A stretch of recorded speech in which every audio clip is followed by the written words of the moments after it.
The engagement ring felt like a noose around Claire's finger as she stood in the doorway, watching her fiancé fuck his campaign manager against his mahogany desk. Adrian didn't even stop when he saw her, just smirked over the woman's shoulder while Clara's carefully constructed world detonated in her chest. She didn't scream, didn't cry. Something colder flooded through her veins instead, something that tasted like gasoline and matches. This wasn't heartbreak. This was the birth of something dangerous. And Adrian Cole, rising star of American politics, had just made the worst mistake of his pristine, calculated life. If you want to see how far revenge can really go, stay until the end. Drop a comment with your city so I can see how far this story travels. Hit that like button. You won't regret it. The crystal chandelier in Adrian Cole's penthouse office cast prismatic light across mahogany and leather, across campaign posters that promised integrity and change, across Clara Whitmore's face as she processed what couldn't be processed. Her fiancé was still inside his campaign manager. Neither of them had stopped. Clara. Adrian's voice carried that same smooth modulation he used for donor calls, that carefully crafted warmth that had fooled an entire city into believing he gave a shit about anything except power. We need to talk. The campaign manager, Jessica something, Clara's brain supplied uselessly, had at least possessed enough shame to pull away, scrambling for her blouse. Her lipstick was smeared, the same shade Clara had helped Adrian pick out for her last month because it photographed well and made her look trustworthy but approachable. Clara had chosen the lipstick that was now smeared across her fiancé's collar. The irony tasted like copper. Get out, Jess. Adrian didn't even look at the woman as he tucked himself back into his custom-tailored Tom Ford pants. $2,000 of Italian wool that Clara's family money had purchased. Everything in this penthouse, she realized with crystalline clarity, had been built on her family's checkbook and her carefully maintained silence. Jessica fled. Smart woman. Clara stayed rooted in the doorway, her Louboutins, also her money, planted on imported marble. The ring on her finger caught the light. 5 carats. Flawless. He'd proposed at a charity gala with photographers strategically positioned. The photo had run in the Times Society pages. Political rising star finds his perfect match. Perfect match, perfect partner, perfect accessory. How long? Her voice came out steady, distant, like it belonged to someone else. Adrian crossed to the bar cart, poured himself 2 fingers of Macallan. Didn't offer her any. Does it matter? Humor me. He took a slow sip, watching her over the rim of the crystal tumbler. Assessing, calculating. She could see the gears turning behind those photogenic blue eyes, the same eyes that had looked at her with what she'd mistaken for love, for partnership, for something real. Since before the engagement. The words should have hurt, should have detonated. Instead, they settled into that cold space growing in her chest, feeding whatever was waking up there. Before. She repeated it like she was testing the weight of a new language. You're taking this remarkably well. Adrian set down his glass. I was expecting tears, maybe some screaming. That's more your mother's style, isn't it? There it was. The first glimpse of the real Adrian Cole, the one the public never saw. The one who kept a mental ledger of every weakness, every vulnerability, every pressure point he could exploit. Fuck you. He laughed, actually laughed. There she is. Though I'd work on the language before the wedding, donors don't appreciate profanity from a future congressman's wife. There isn't going to be a wedding. Yes, there is. Adrian's voice hardened, lost all pretense of warmth. Because your father's real estate development downtown, the one that's supposedly about affordable housing but is actually rezoning for luxury condos, I have every email, every bribe, every corner he cut. One call to the federal prosecutor, who happens to be a close personal friend, and your father spends the next decade in prison. Clara's hands had curled into fists at her sides. Her perfectly manicured nails, done yesterday for this week's campaign photo shoot, bit into her palms. You're blackmailing me. I'm explaining reality. Adrian picked up his glass again, swirled the amber liquid. You knew what this was, Clara, what you signed up for. I need someone polished, connected, and photogenic on my arm. You need your family protected and your social status maintained. It's a transaction, a beneficial arrangement for both parties. You're fucking your campaign manager. And you'll smile and ignore it, just like you'll smile and ignore whatever else I need to do to win. Because that's what political wives do. They stand there looking beautiful and loyal while their husbands run the world. Something snapped. Not loudly, not dramatically, just a quiet internal fracture that Clara felt rather than heard. She walked forward, her heels clicking on marble, stopped close enough to see the satisfaction in Adrian's eyes. He thought he'd won, thought she'd fold like she always had. She reached up, pulled the 5-carat ring off her finger. Clara. She dropped it into his whiskey glass, watched it sink to the bottom with a satisfying clink. Release whatever you want, she said quietly. Destroy my father. Send him to prison. Do your worst. For the first time since she'd walked in, Adrian looked uncertain. You're not thinking clearly.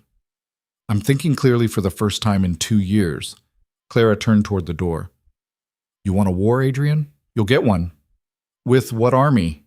His voice followed her out. You're nobody without me, Clara. You're just another rich girl with a trust fund and no purpose. You'll come crawling back in a week. She didn't look back, didn't respond, just walked out of that penthouse, out of that building, out of the life she'd carefully constructed brick by polished brick. The October air hit her like a slap. She was still wearing her cocktail dress from the dinner she'd left early, some donor event at the Met where Adrian had spent 3 hours working the room while Clara smiled and nodded and pretended she didn't notice him slipping out with Jessica twice. Her phone was already buzzing. Her mother. Clara silenced it. She started walking, had no destination, no plan, just walked through Manhattan like if she moved fast enough, she could outrun the rage building in her chest. It felt volcanic, alive.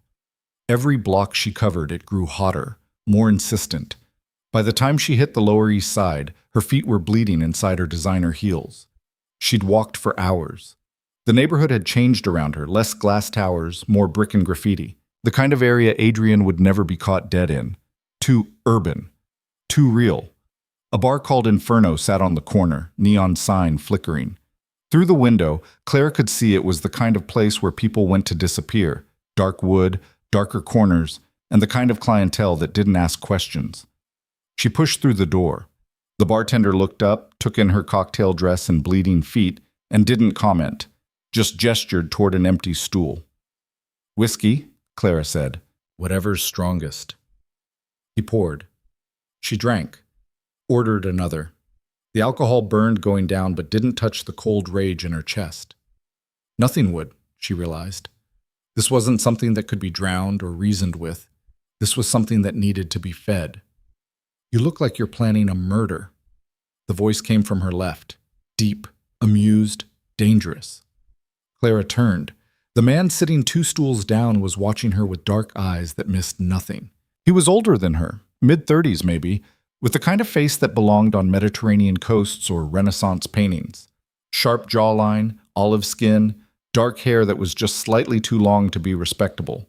He wore a black suit that probably cost more than her dress, though it was tailored to accommodate the obvious muscle underneath. Everything about him screamed danger. Maybe I am, Clara said. His mouth curved, not quite a smile. Would you like some help with that? She should have walked away. Should have recognized the warning signs, the way the other patrons gave him space, the deference in the bartender's posture, the barely concealed weapon bulge under his jacket. Instead, she picked up her whiskey glass. You offering? Depends on who needs killing. Rising political star, photogenic, charismatic, complete fucking sociopath. Adrian Cole. It wasn't a question. Clara's hand tightened on her glass. You know him? Know of him. He's been making noise about cracking down on organized crime. Very vocal about cleaning up the city. The stranger's eyes held hers. I'm Dante Russo. I run the things he wants to clean up. She should have run. Should have recognized she was talking to exactly the kind of man Adrian had warned her about. The criminal element threatening the fabric of society, the darkness that good people fought against. Instead, Clara felt something click into place. Then, I think we have a common problem, she said. Dante studied her for a long moment. Then he stood, picked up his drink, and moved to the stool beside her. Up close, he was even more intimidating, easily 6'2", with the kind of presence that made the air feel heavier. "Tell me what happened," he said. So she did. Not everything. Not the years of being polished and positioned and perfected, just tonight. The office, Jessica, the blackmail, the ring sinking into expensive whiskey. Dante listened without interrupting. When she finished, he was quiet for a moment. "What do you want?" he finally asked. Clara looked at her reflection in the mirror behind the bar. Her makeup was smudged, her hair falling out of its careful updo, her dress wrinkled. She looked nothing like the woman who'd walked into Adrian's office 3 hours ago. She looked better. "I want to destroy him," she said. "Everything he's built, everything he stands for. I want him to lose so completely that he never recovers." "That's not revenge. That's war." "Then I want war." Dante's expression didn't change, but something shifted in his eyes. Recognition, maybe. Or respect. "War requires weapons, yeah," he said. "Information, leverage, things to trade and things to burn. What do you have?" Clara thought about 2 years of standing beside Adrian at events, of being invisible while powerful people said powerful things, of being dismissed as decorative while deals were made and secrets were spilled. "I have everything," she said. "Every donor, every bribe, every corner he's cut, every promise he's broken. He thought I wasn't paying attention. But you were. I was being the perfect political girlfriend, smiling and silent and always listening."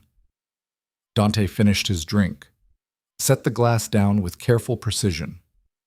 "Information is good, but it's not enough. Cole has protection, friends in high places, judges on his payroll, prosecutors who owe him favors. You leak what you know, it disappears. He spins it, discredits the source, and moves on. Then what do I need? You need to make him untouchable in all the wrong ways, associate him with things he can't spin, connect him to things that end careers." Dante turned to face her fully. "You need someone like me. And what do you want in return?" "The same thing you do. Adrian Cole gone. He's bad for business, and he's stupid enough to think he can actually win against me. Men like that are dangerous."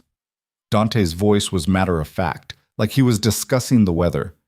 "Plus, I find I enjoy helping beautiful women get revenge on men who underestimate them." The bar around them had gone quieter. Clara noticed for the first time that several of the other patrons were watching them, not obviously, but with the kind of awareness that suggested they were Dante's people. Protection, or witnesses. She should have been afraid. She wasn't. "How would it work?" she asked. "First, we make Cole think you vanished, disappeared, gone somewhere to cry and recover. Let him relax, think he's won." Dante signaled the bartender, who immediately brought over a bottle of something expensive looking.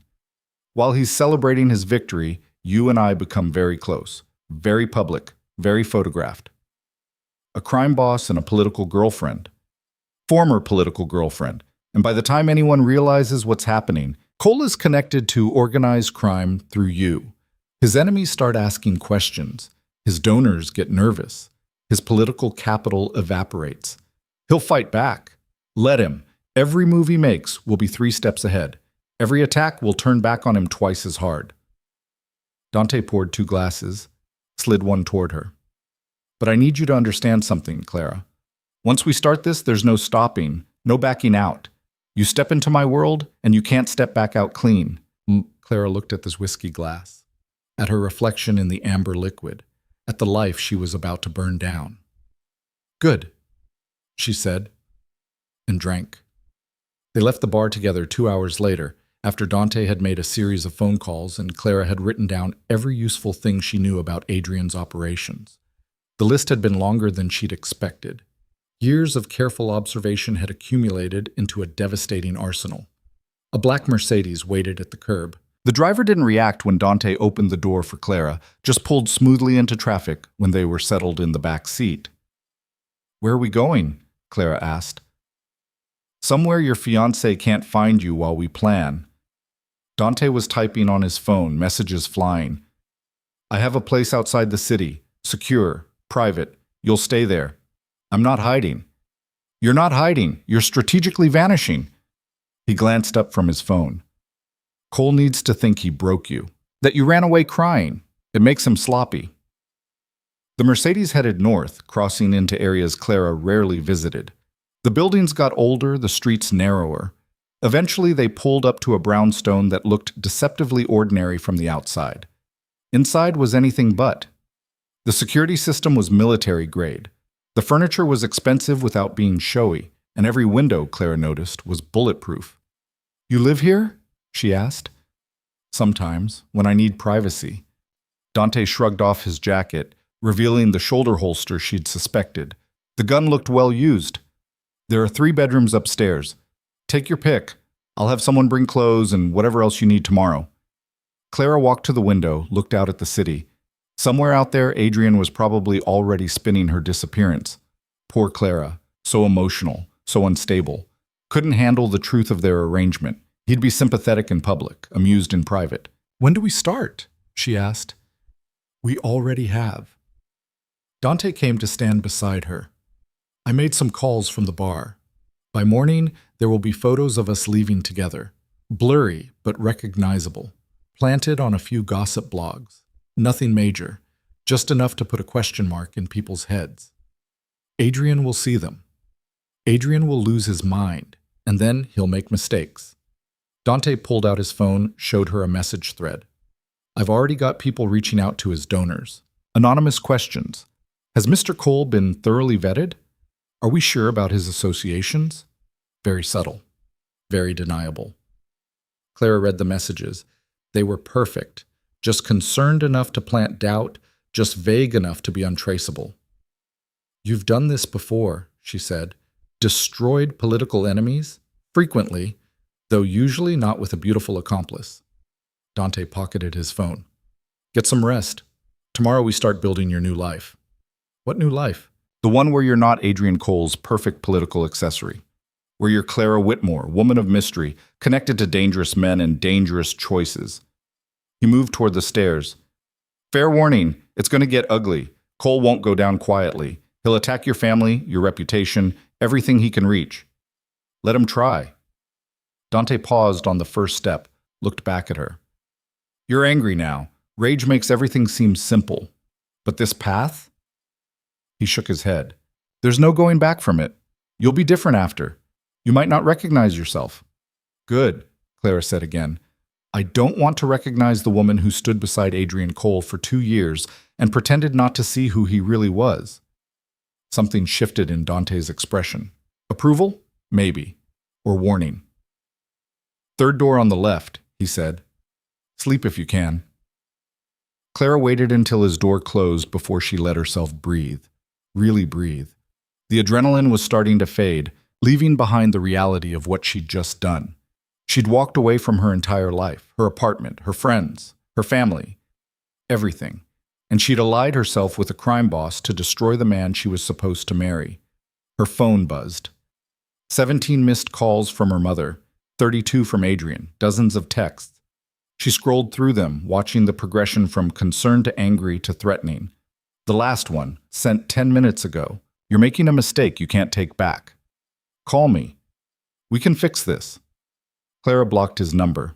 Then her mother's. Then everyone's except her father's. She'd need to warn him what was coming. Instead, she found herself opening Instagram, posted a single photo she'd taken earlier before everything exploded. Her and Adrian at the donor dinner, his arm around her waist, both of them smiling. The caption, "Not everything that glitters is gold. Some things are just very expensive trash." Then she deleted the app. Let them wonder. Let them whisper. Let Adrian scramble. Tomorrow, the real work would begin. Clara climbed the stairs, found the third door, stepped into a bedroom that was probably nicer than her own apartment had been. Clean lines, expensive sheets, a window that looked out over the city she was about to turn into a battlefield. She should have been terrified. Instead, she felt alive for the first time in years. The rage in her chest had settled into something colder, more patient, more dangerous. Adrian thought he knew her, thought she was soft and malleable and desperate for his approval. He was about to learn exactly how wrong he was. Clara pulled off her ruined Louboutins, dropped her dress on the floor, and fell into bed still wearing her jewelry. The diamond necklace Adrian had given her for her birthday dug into her collarbone. She didn't take it off. Tomorrow she'd pawn it, use the money for something that mattered. Tonight, she slept like the dead. Bye. When Clara woke, sun was streaming through unfamiliar windows and someone was knocking on her door. Yeah? Her voice came out rough. The door opened. A woman in her 40s stood there, professional and unbothered, holding shopping bags. Mr. Russo asked me to bring you clothes and essentials. I'll leave them here. Breakfast is downstairs when you're ready. She was gone before Clara could ask questions. The bags contained everything: designer jeans, silk blouses, underwear in the right size, makeup, even shoes. Clara recognized the labels. Whoever had done the shopping knew fashion and had a budget to match. She dressed in dark jeans and a cashmere sweater, left her hair down, applied minimal makeup. The woman in the mirror looked different from yesterday. Sharper, hungrier, better. Downstairs, she found Dante in the kitchen, making espresso like it was a religious ritual.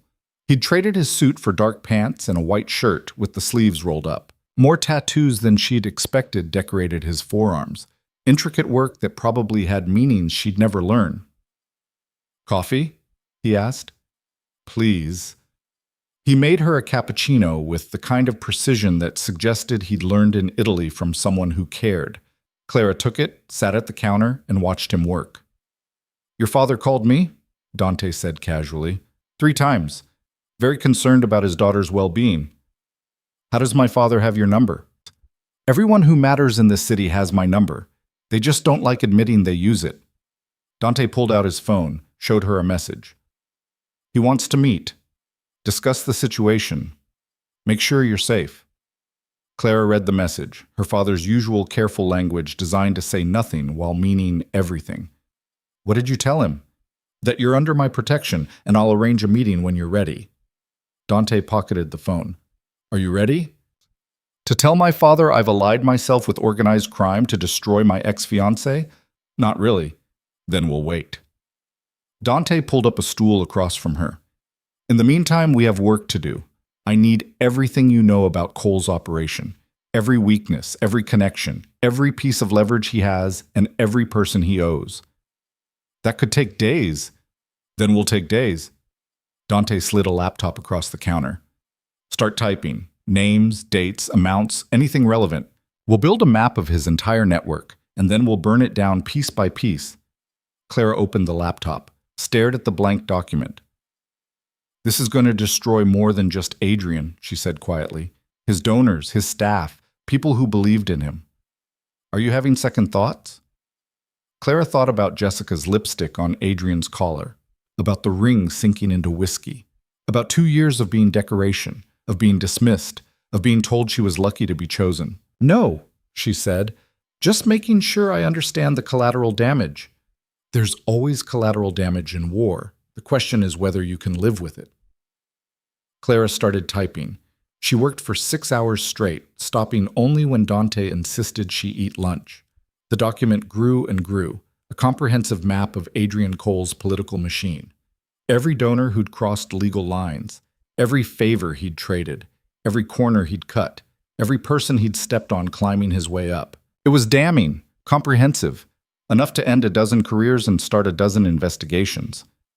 This is good, Dante said, reading over her shoulder. Better than I expected. You really were paying attention. Adrian liked having me at meetings because I was decorative and quiet. He never considered I might actually be listening. Clara stretched, her back protesting the hours at the laptop. What happens now? Now I have my people verify everything, cross-reference, make sure it's airtight. Dante closed the laptop. And tomorrow night, you and I are going to dinner. Dinner? Very public dinner, very expensive restaurant, very photographed. Dante smiled, and it wasn't nice. We're going to let the city see us together, let Cole see us together, and we're going to look like we're having the time of our lives. You want to make him jealous. I want to make him crazy. Jealousy, rage, fear, whatever makes him act stupidly. Because when powerful men act stupidly, they expose themselves. Dante stood, headed for the door. Wear something that photographs well. Red, if you have it. Cole hates red. Clara did have red. A dress she'd bought and never worn because Adrian had said it was too attention-seeking, too bold, too much. Perfect. The next 24 hours passed in a blur of preparation. Dante's people confirmed her information, adding their own intelligence to create a comprehensive profile of Adrian's operation. Phone calls were made, meetings were arranged, wheels were set in motion that Clara only half understood. She spent the time reading about Dante Russo. There wasn't much in the official records, a few arrests that never stuck, mentions in organized crime reports, connections that were suspected but never proven. But in the unofficial spaces, the rumors and whispers and blind items, he was everywhere. A power broker who operated in the shadows. A man who owned pieces of the city that weren't for sale. Someone who made problems disappear and enemies vanish. She should have been terrified. She still wasn't. The restaurant Dante chose was exactly the kind of place Clara would have gone with Adrian. Exclusive, expensive, where the city's elite gathered to see and be seen. She wore the red dress, diamond earrings, heels that added 4 inches and made her legs look endless. Dante wore a black suit that probably cost more than some cars. They looked, Clara thought, like exactly what they were: money and danger and calculated provocation. The maitre d' recognized Dante immediately, led them to the best table in the house. Clara could feel eyes following them, whispers starting. The gossip mill was already churning. "Order whatever you want," Dante said. "We're here to be seen, not to eat." "I'm actually starving." He smiled, a real smile this time, not the calculated ones he'd been using. "Then eat. Just look like you're enjoying my company while you do it." Clara ordered lobster, expensive wine, dessert she didn't need, and she laughed at Dante's stories, touched his hand across the table, looked at him like he was the only person in the room. It wasn't hard. Dante was actually good company when he wasn't being terrifying. He was smart, well-traveled, and had a dark sense of humor that matched her current mood. And unlike Adrian, he actually listened when she talked, asked questions, seemed interested in her answers. Halfway through dinner, her phone buzzed. A blocked number. She knew who it was. "Answer it, Hans," Dante said. "Let him hear you're having fun." Clara answered. "Hello? What the fuck are you doing?" Adrian's voice was tight with barely controlled rage. "You're at Oriole with Dante Russo. Do you have any idea who that man is?" "I know exactly who he is." Clara kept her voice light, amused. "And he's excellent company, much better than my previous dating choices." "This isn't funny, Clara. You're associating with a criminal. It's going to blow back on you, on your family." "My family, right. The one you were threatening to destroy yesterday?" Clara took a sip of wine. "I've decided to make different friends, Adrian. Ones who are honest about who they are." Across the table, Dante was watching her with approval. "You need to come home," Adrian said. "We need to talk, work this out." "There's nothing to work out. We're done. Move on." Clara, she hung up, turned off her phone, looked at Dante and smiled. "How did I do?" "Perfect. He's losing his mind." Dante pulled out his own phone, showed her a series of messages. Adrian trying to reach him, then Adrian's people trying to reach him. Threats, warnings, offers. "He's scared," Clara said. "He should be." Dante pocketed his phone. "Tomorrow, 3 of his donors are going to receive anonymous packages. Just information, questions. Nothing directly traceable to us, but enough to make them nervous. And then? And then we wait. Watch him scramble. Watch his carefully built coalition start to crack." Dante signaled for the check. "War isn't about one big move, Clara. It's about 1,000 small cuts until they can't stop the bleeding." They left the restaurant to a barrage of camera flashes. Paparazzi had somehow been tipped off. Clara held Dante's arm, smiled like she didn't have a care in the world, and let them take their pictures. By morning, those photos would be everywhere. By afternoon, Adrian's world would start crumbling. And Clara Whitmore, formerly perfect political girlfriend, was just getting started. The photographs hit the internet like a bomb at 6:30 the next morning. Clara was still in bed when her phone started exploding with notifications. She'd turned it back on out of curiosity, and now regretted it. The screen lit up with messages, calls, emails, a digital avalanche of people who suddenly needed to know what the hell she was thinking. She scrolled through the images. They were good. Professional looking despite being supposedly candid. Her in that red dress, Dante's hand on the small of her back as they left the restaurant. Both of them laughing at something, the way he'd looked at her. Possessive, protective, dangerous. The headlines were already writing themselves. Political star's fiancé steps out with known criminal. Clara Whitmore trades politics for underworld.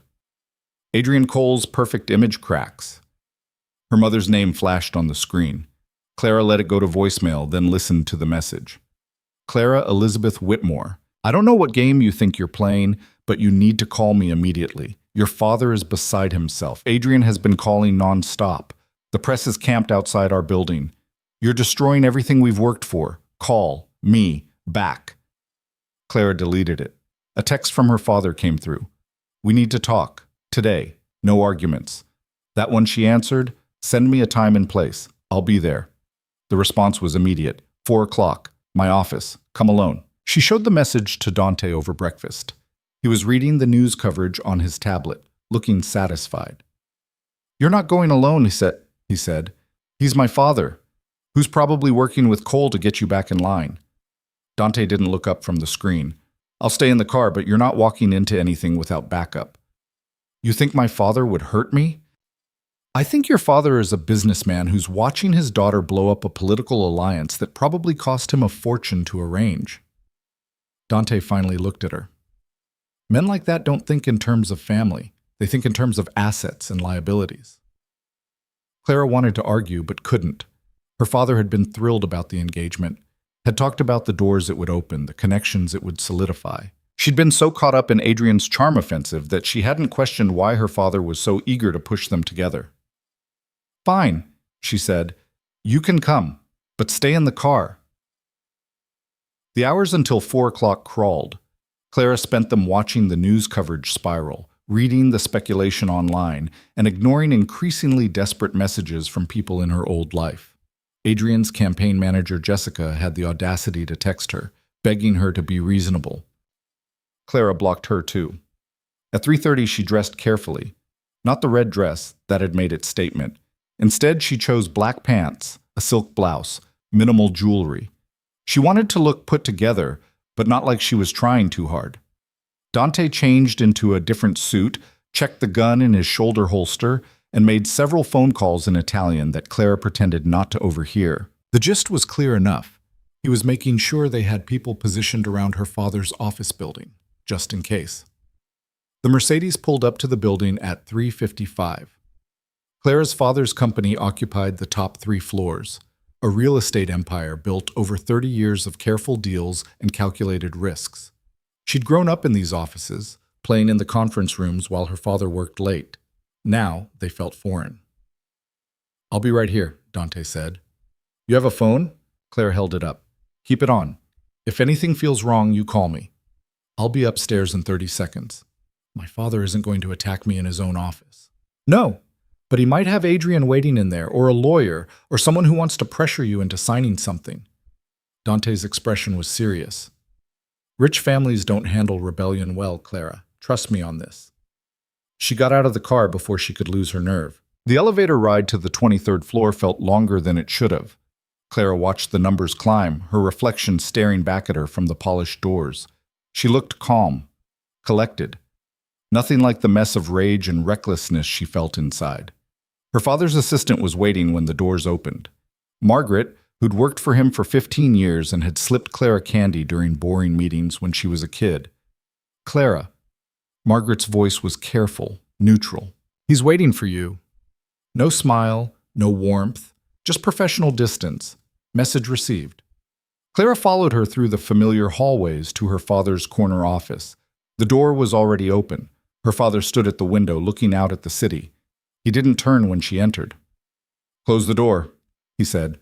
Clara did. Stayed standing. Her father turned. Richard Whitmore looked every one of his 58 years today. Tired, angry, disappointed. Sit down, he said. I'll stand. Clara, I'm not 12 anymore, Dad. You can't send me to my room for misbehaving. Something flashed across his face. Frustration, maybe. Or pain. Is that what you think this is? Punishment? Isn't it? Richard crossed to his desk, sat heavily in his leather chair, gestured again to the seat across from him. This time, Clara took it. "I've spent the last 24 hours doing damage control," her father said. "Do you have any idea how many calls I've fielded? How many people want to know if my daughter has lost her mind?" "I haven't lost my mind. You're dating Dante Russo, a criminal, a man who runs half the illegal operations in this city. I'm not dating him. We're friends." "Friends?" Richard's laugh was bitter. "The photos tell a different story. The photos tell whatever story people want to see." Clara leaned back in her chair, forced herself to look relaxed. "I ended things with Adrian. I'm allowed to move on. By immediately appearing with the city's most notorious crime boss? That's not moving on, Clara. That's self-destruction. Adrian was fucking his campaign manager in his office while I was wearing his ring." Her father flinched. "I know." The words hung in the air between them. "You know," Clara repeated slowly, "how long have you known?" "That's not relevant." "How long?" Richard sighed, rubbed his face with both hands. 6 months. Maybe more. Jessica isn't the first. Clara felt something cold settle in her stomach. "And you didn't tell me." "What was I supposed to say? Your fiancé is cheating, but he's also our best chance at favorable zoning for the Hudson project? That he's got connections we need and enemies we can't afford?" Her father met her eyes. "Politics is complicated, Clara. Sometimes we make compromises." "You compromised me." "I was protecting our family, our business, your future." "My future is what? Adrian's beautiful, obedient wife who looks the other way while he screws whoever he wants? Your future as someone with power, influence, access to rooms and conversations that matter." Richard's voice hardened. "Do you think I built this company by being idealistic? By walking away when things got difficult? I made hard choices, uncomfortable choices. That's how you survive in this world. By selling your daughter? By securing our position? By making sure you'd be taken care of?" Clara stood. "I don't need to be taken care of. I need to be respected." "Respect?" Richard stood too, walked around the desk. "You want respect? Then act respectable. End whatever this thing is with Russo. Apologize to Adrian. Fix this mess before it destroys everything." "No." "Clara, Adrian threatened to send you to prison." The words came out flat, factual. "He has evidence of every corner you cut on the Hudson project, every bribe, every illegal rezoning. He was going to give it all to a federal prosecutor if I didn't marry him." Her father went very still. "He told you that?" "Right before I walked out." Richard was quiet for a long moment. When he spoke again, his voice was different, quieter. "Did he say which prosecutor?" "Someone he called a close personal friend." "Mitchell. Has to be." Richard walked back to the window. "I knew he had something, didn't know it was that comprehensive. And you were going to let me marry him anyway. I was going to handle it. Find leverage of my own. Make it a mutual, assured destruction situation." Her father looked back at her. "What I wasn't going to do was let you blow up the arrangement before I had a chance to neutralize the threat. Well, I blew it up, and now I'm neutralizing the threat my own way. By allying with Russo." Richard shook his head. "You're playing a game you don't understand, Clara. These people, Russo and his world, they're not like us. No, they're honest about what they are. They're criminals. And Adrian's what? A saint? He was going to blackmail me into marriage, Dad. He was going to use me as a prop while he fucked his way through his campaign staff." Clara's voice rose despite her intention to stay calm. "At least Dante doesn't pretend to be something he's not." "Dante." Her father's eyes narrowed. "You're on a first-name basis with him now? We've gotten close very quickly." "Jesus Christ, Clara." Richard crossed back to his desk, pulled out a file, threw it down in front of her. "Do you know what's in here? Every terrible thing Dante Russo has done. Every suspected murder. Every business he's destroyed. Every person who's crossed him and disappeared." Clara didn't look at the file. "Suspected, not proven. Because he's good at covering his tracks. because he has cops and judges on his payroll, because he's dangerous. Clara. Genuinely, seriously dangerous. So is Adrian. Adrian is ambitious, ruthless, yes, but he operates within the system. Russo operates outside it. The system that lets men like Adrian blackmail women into marriage? That system? Clara stood. I'm done with systems that protect people like him while sacrificing people like me. Her father studied her face for a long moment. You're not going to change your mind, are you? No. Then you're on your own. Richard's voice went flat. I can't protect you from this. Can't shield the family from the fallout. You want to burn everything down? Fine. But you do it without our name, without our money, without our support. Clara had expected this, had prepared for it. It still hurt. Okay, she said quietly. Okay. That's it? What do you want me to say? That I'll come crawling back? That I'll apologize to Adrian and put his ring back on? Clara headed for the door. I'd rather lose everything than spend one more day pretending to be someone I'm not. Clara. Her father's voice stopped her at the door. He'll destroy you, Cole. When you become a liability instead of an asset, he'll tear you apart. Let him try. She left before he could respond, walked back through the hallways with Margaret avoiding her eyes, rode the elevator down with her heart pounding against her ribs. Dante was leaning against the Mercedes when she emerged, phone to his ear. He ended the call when he saw her face. That bad?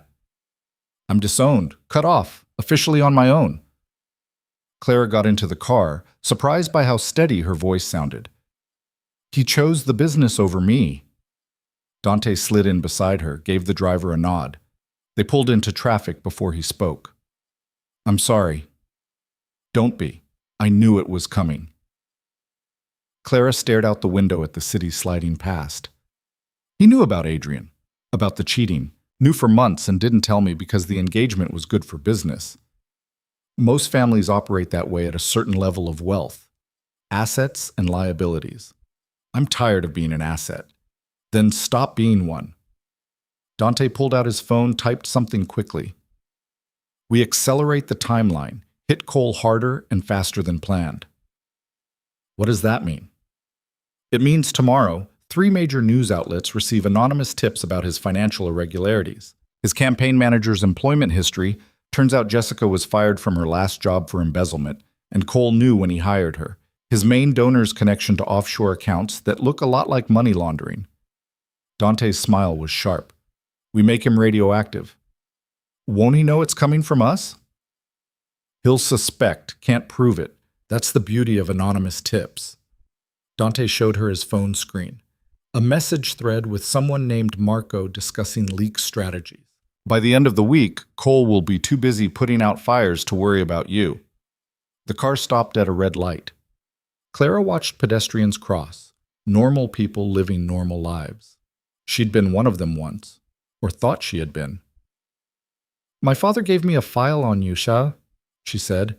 Everything you've supposedly done. Everyone who supposedly disappeared because of you. Dante's expression didn't change. Did you read it? No. Why not? Clara turned to look at him. Because I don't care what you've done. I care what you're doing now. For me. Something shifted in Dante's eyes. You should care. You should know exactly who you're aligned with. Should I? Yes. He took the phone from her hand, typed in a password, pulled up a different file. Here. Everything. No filters, no spin. What I've built, how I built it, what it cost. Clara took the phone, stared at the screen. Read it tonight, Dante said. All of it. And tomorrow, you decide if you still want to do this, if you still want my help. And if I do, then we're in this together, all the way.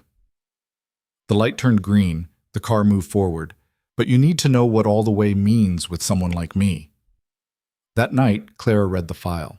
She sat in the bedroom of Dante's brownstone drinking wine that probably cost more than her monthly rent used to, and learned exactly who Dante Russo was. The file was comprehensive, brutally honest. It started with his childhood in Brooklyn, a father who ran numbers for the Italian families, a mother who died when he was 12. How he'd worked his way up through the ranks, smart and vicious and patient. How he'd consolidated power by removing rivals. The file didn't say killed, but Clara could read between the lines. There were names of businesses he controlled. Legitimate ones, restaurants, construction companies, import-export firms, and the less legitimate ones, gambling operations, protection rackets, things the file described in careful euphemisms.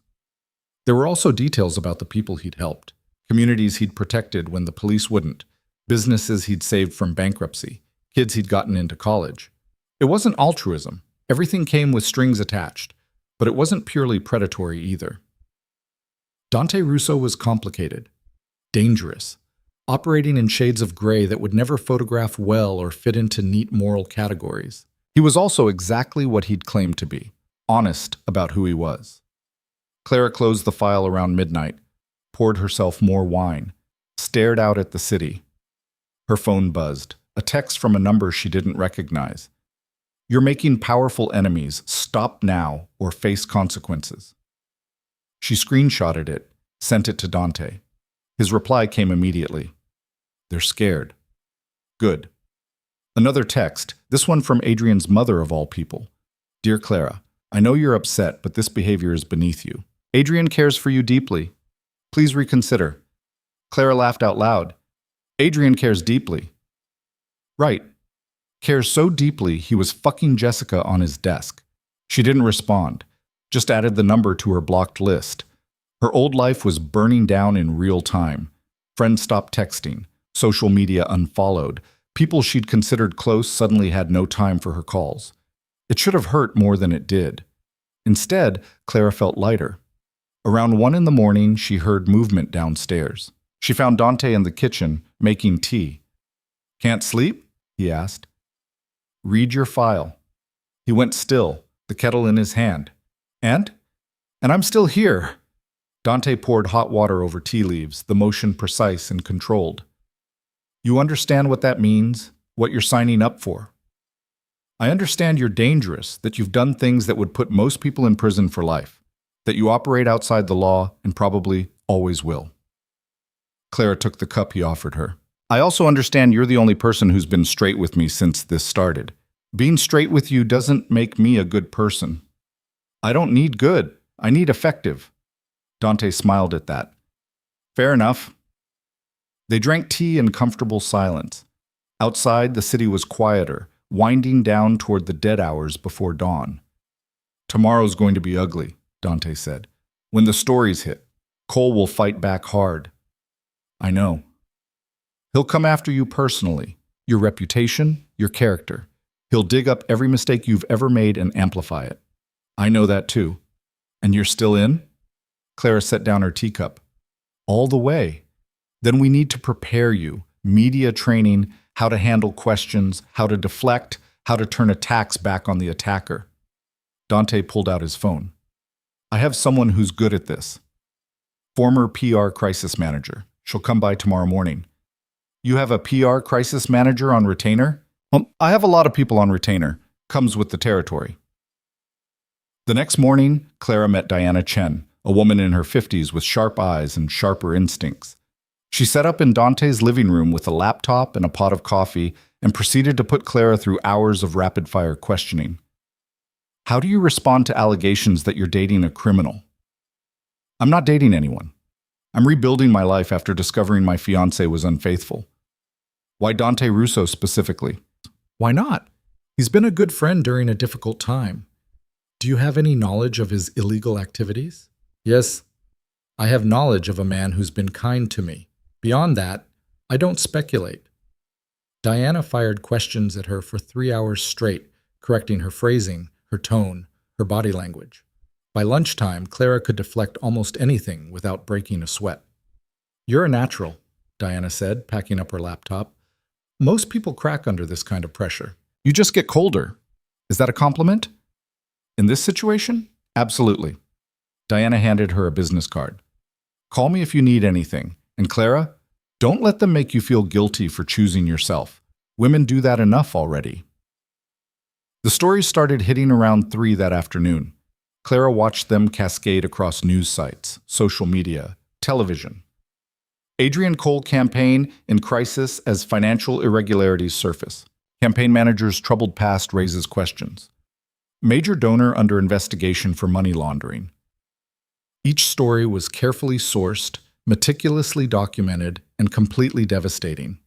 Adrian's response was predictable.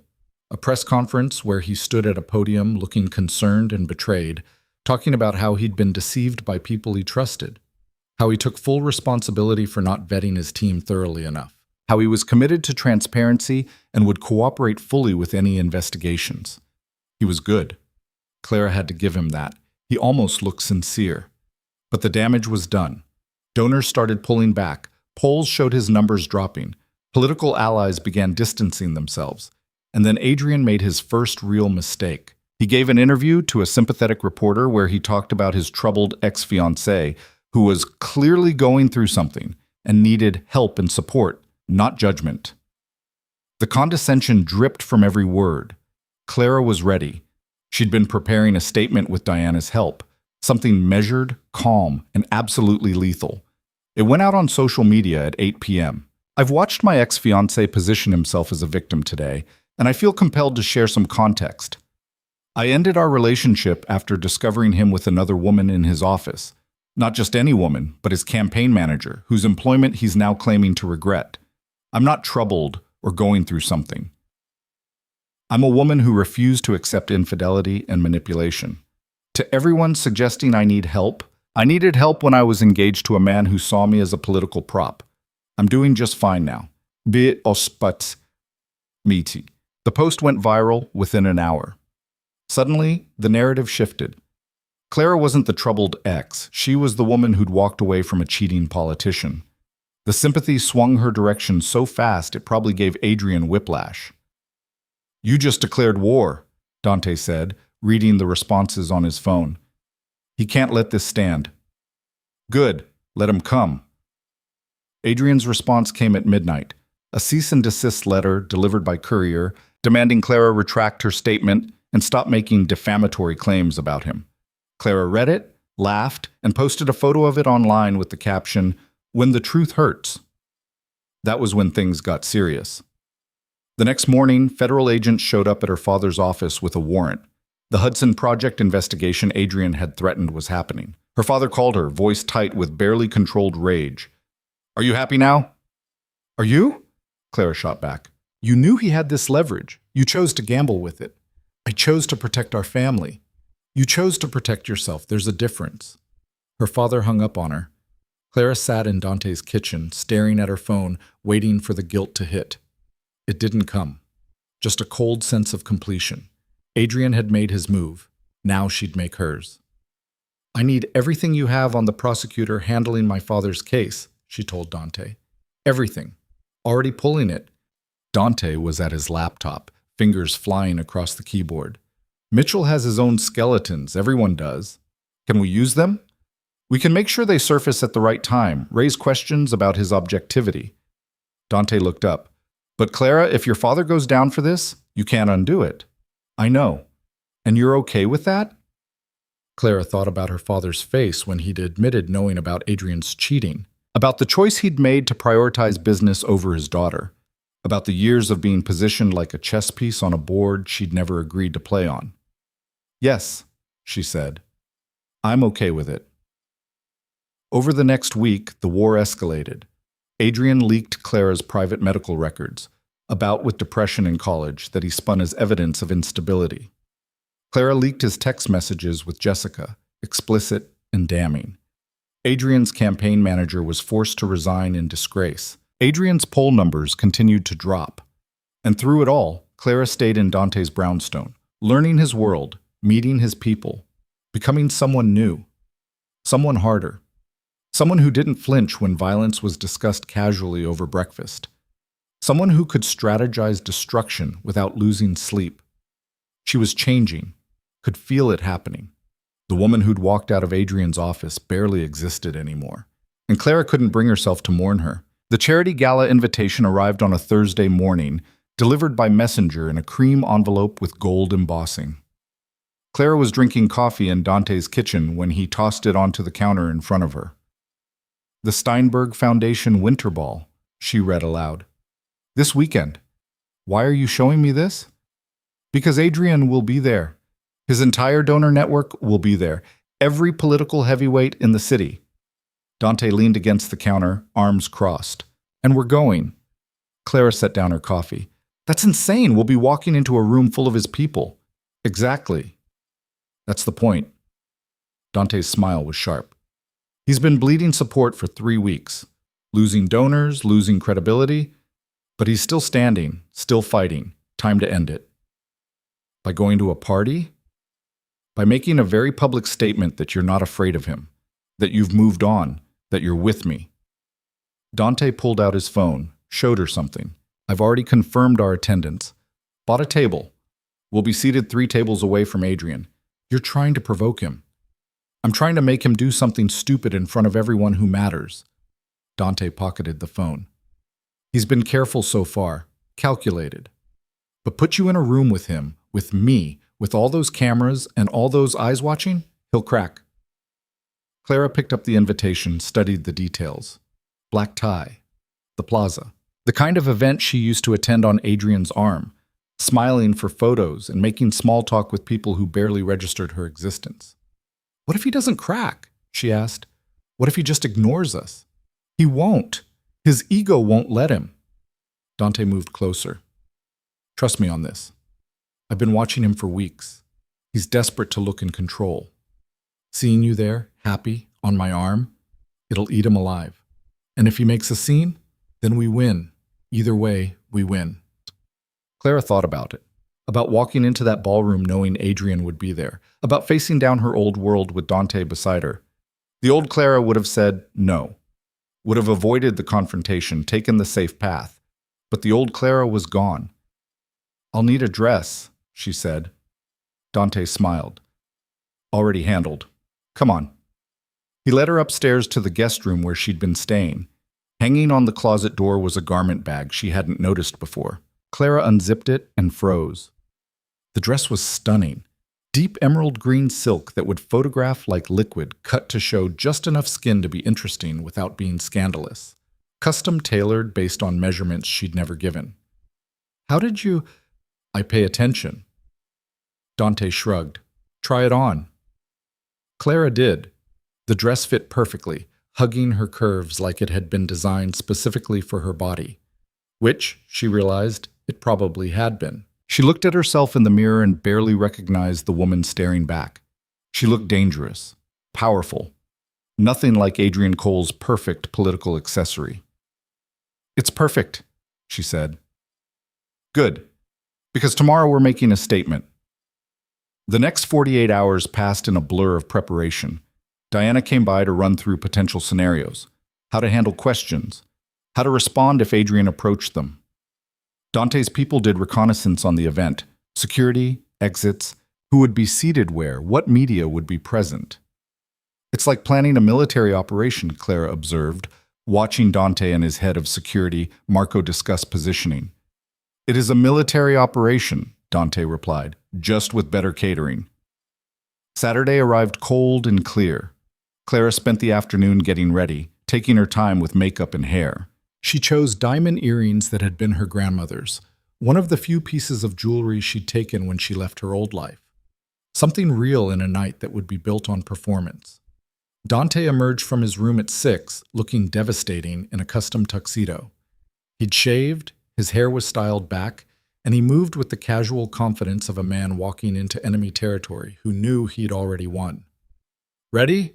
He asked. As I'll ever be. The Mercedes pulled up to the plaza at 7:30. Photographers were already lined up, cameras ready. Clara took a breath, felt Dante's hand find hers. Remember, he said quietly, you belong here more than any of them. Don't let anyone make you feel otherwise. They stepped out of the car into a barrage of camera flashes. Clara kept her head up, her expression calm, her hand steady in Dante's as they walked the red carpet. Reporters shouted questions. Clara, are you and Mr. Russo in a relationship? How does Adrian Cole feel about you being here? Any comment on your father's investigation? She ignored all of it, just smiled and kept walking. Dante's hand on her back was warm, reassuring. They posed for exactly 3 photos, then moved inside. The ballroom was exactly as Clara remembered from previous years: crystal chandeliers, white linen, enough flowers to fill a funeral home. The city's elite mingled in expensive clothes and expensive jewelry, trading expensive gossip over expensive champagne. Clara spotted Adrian immediately. He was across the room talking to a group of donors, Jessica nowhere in sight. He looked good. He always looked good, but there was something tight around his eyes. Stress, maybe, or lack of sleep. He saw her at the same moment. Their eyes met across the ballroom, and Clara watched something flicker across his face. Anger, definitely. Maybe surprised that she'd actually shown up. She smiled at him, sweet, poisonous. Then turned away, dismissing him completely. "He's staring," Dante murmured in her ear. "Looks like he wants to kill someone." "Good." They made their way to their table. Dante had chosen well, positioned perfectly to be visible from most of the room, but far enough from Adrian to avoid immediate confrontation. The other people at their table were a mix of Dante's business associates and their dates, all of whom greeted Clara with the kind of polite warmth that suggested they'd been briefed on the situation. Dinner was served. Clara picked at her food, too aware of the eyes on her from around the room. People were definitely watching, definitely whispering. She caught fragments of conversation from nearby tables. Can't believe she had the nerve, with Dante Russo of all people. Heard her father's about to be indicted. Clara kept her expression serene, laughed at jokes, touched Dante's arm when he spoke, played the part of a woman completely at ease. About halfway through the main course, Adrian approached their table. Clara saw him coming, watched him navigate through the crowd with that politician's smile plastered on his face. Dante's hand found hers under the table, squeezed once. "Clara." Adrian stopped at their table, nodded politely at Dante. "Russo, didn't expect to see you both here." "Adrian." Clara's voice was cool. "Still showing your face at these things? Brave." Something flashed in his eyes. "Could say the same about you, though I suppose your date ensures a certain level of protection." "My date ensures I have a pleasant evening, something I never had with you." Dante remained silent, just watched Adrian with dark, unreadable eyes. The message was clear. This was Clara's fight. He was just backup. "We should talk," Adrian said, "privately." "I don't think so." "Clara." Adrian leaned closer, lowered his voice. "You're embarrassing yourself. This whole act, playing gangster's mall, it's beneath you. Come back before you destroy what's left of your reputation." Clara laughed. Actually laughed. Several people at nearby tables turned to look. "My reputation? That's rich coming from you. How are those poll numbers, by the way, still dropping?" Adrian's jaw tightened. "This is your last chance. Walk away from Russo. Issue a statement. We can still salvage this." "Salvage what?" "Your campaign, your image." "I'm not your prop anymore, Adrian. Find someone else to rehabilitate your reputation." "You think he cares about you?" Adrian gestured at Dante. "He's using you to get to me. The second this is over, you're disposable." "Maybe," Clara said, "but at least he's honest about it." "This isn't over." Adrian straightened, his politician's mask cracking slightly. "You want a war? You'll get one. And when it's done, you'll have nothing. No family, no money, no future. Just him." He walked away before Clara could respond. Her hands were shaking. She realized she'd been clenching her fork so hard it had left marks on her palm. "Breathe," Dante said quietly. "You did good." "He's going to escalate." "I know. Let him." The rest of dinner passed without incident, but Clara could feel the tension building. Adrian was across the room, drinking too much, his face getting redder. His remaining donors clustered around him, but the circle seemed smaller than before. After dinner, the speeches began. The foundation director, a major donor. Then Adrian took the stage. He talked about civic responsibility, about fighting corruption, about standing up to the criminal elements that threatened their city. His eyes kept drifting to where Clara sat with Dante, and each time they did, his voice got harder. "We can't let ourselves be intimidated by people who operate outside the law," Adrian said, his voice carrying across the ballroom. "People who think money and violence can buy them legitimacy. People who corrupt everything they touch. Dante leaned over, whispered in Clara's ear. He's talking about me. Everyone knows. Good. Let them watch what happens when he pushes too hard. Adrian wrapped up his speech to polite applause. As he stepped off the stage, photographers materialized, asking for photos. He posed, smiled, played the part. Then he made his mistake. A reporter asked about Clara, about the rumors, about whether her association with Dante Russo had anything to do with his recent political troubles. Adrian should have deflected, should have taken the high road. Instead, he said, Clara's clearly going through a difficult time. She's always been emotionally fragile, prone to making impulsive decisions she'll regret. I hope she gets the help she needs before she completely destroys herself. The words carried across the ballroom. People turned to look at Clara, waiting for her reaction. Clara stood. She didn't plan it, didn't think about it. Just stood up, walked across the ballroom with every eye on her, and stopped directly in front of Adrian. Emotionally fragile, she repeated. That's your play? Pretending I'm unstable? Clara Titko, you cheated on me. Multiple times, with your campaign manager. In your office. And when I walked out, you threatened to destroy my family. Her voice was clear, carrying. Reporters were recording every word. So let's talk about emotional fragility.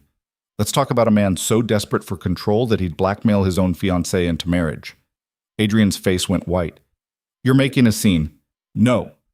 You made a scene when you decided to smear me publicly. I'm just correcting the record. This is slander.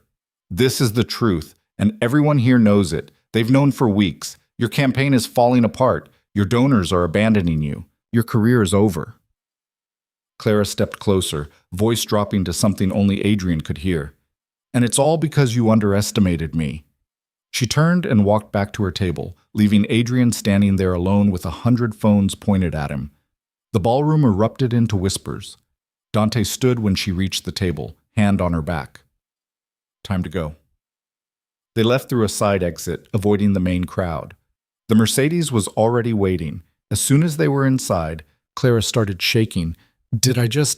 You just ended his political career on live social media, Dante said. He was smiling. Actually smiling. That was beautiful. I wasn't planning to say anything, I just reacted, like a person instead of a politician. Dante handed her his phone. Look.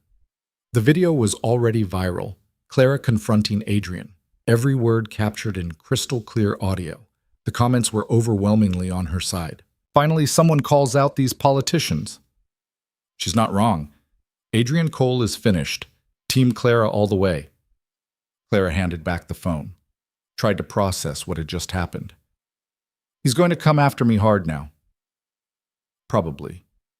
But he'll be fighting from a position of weakness. You just made him look weak in front of everyone who matters. Dante leaned back in his seat. Whatever he does next, it'll be desperation, and desperate men make fatal mistakes. The mistake came 3 days later. Clara was in Dante's home office, reviewing some documents Marco had compiled on Adrian's remaining donors, when Dante's phone rang. He answered, listened for a moment, then his expression went cold in a way Clara had never seen. When? He asked. Pause. How many? Another pause. I'm on my way. He hung up, was already moving toward the door. What happened? Clara followed him. Adrian just made a very stupid decision. Stay here. Marco will stay with you. Dante, stay here. His voice was hard, final. I mean it, Clara. Don't leave this house. He was gone before she could argue. Marco appeared in the doorway, hand resting casually on the gun at his hip. Boss says you stay put. What's going on? Can't say, but it's bad. Clara spent the next 4 hours pacing the brownstone, checking her phone obsessively, trying to figure out what had happened. The news wasn't reporting anything unusual. Social media was quiet, but she could feel something building, some storm gathering just out of sight. Dante came back just after midnight, his suit jacket missing, his knuckles bruised. What happened? Clara asked. Dante poured himself a drink, drank it, poured another. Adrian hired people to hit one of my businesses, tried to burn down a restaurant I own in Brooklyn.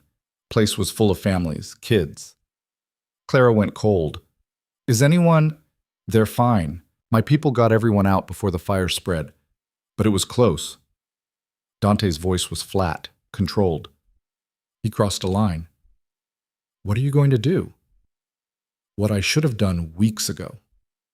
Dante set down his glass. I'm going to end this, completely. No more playing, no more strategy, just finished. The way he said it made Clara's skin prickle. What does that mean? It means Adrian Cole stops being a problem. Dante looked at her, his eyes dark. You should probably look away for this part. I'm not looking away from anything. Clara, I started this. I'm seeing it through. She crossed to him, held his gaze. Whatever you're planning, I'm part of it.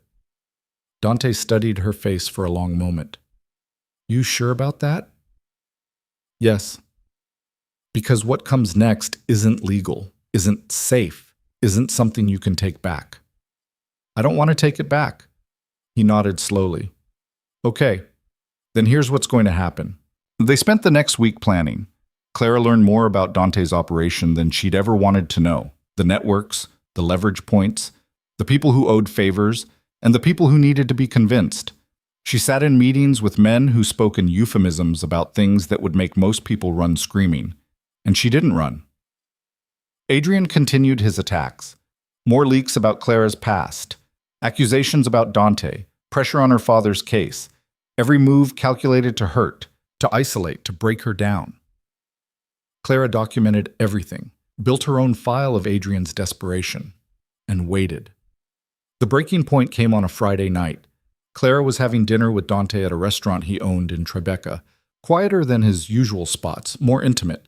They were discussing final details of what Dante was calling the end game when Marco appeared at their table, face grim.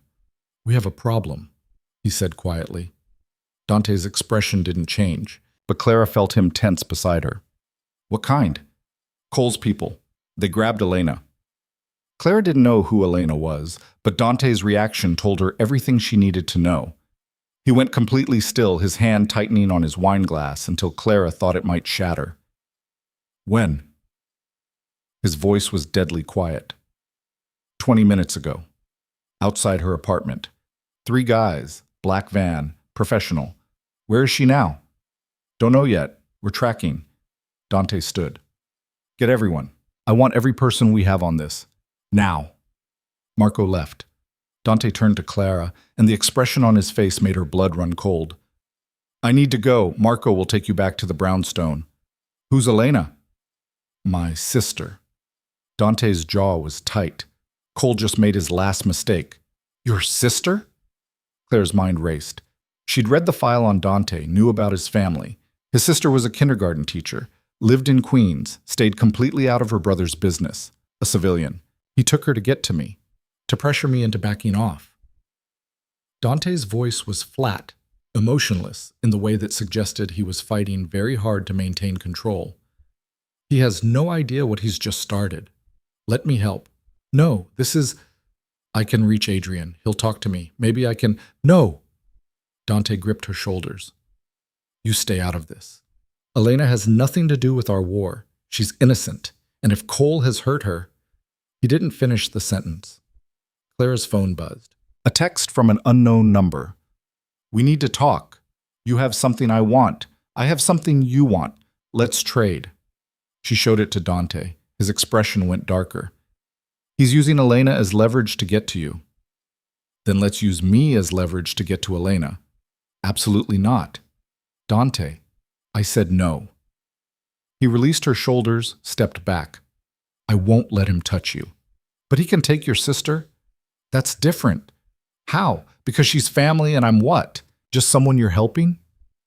Clara's voice rose despite her intention to stay calm. You said we're in this together, all the way. This isn't your fight anymore. It's mine.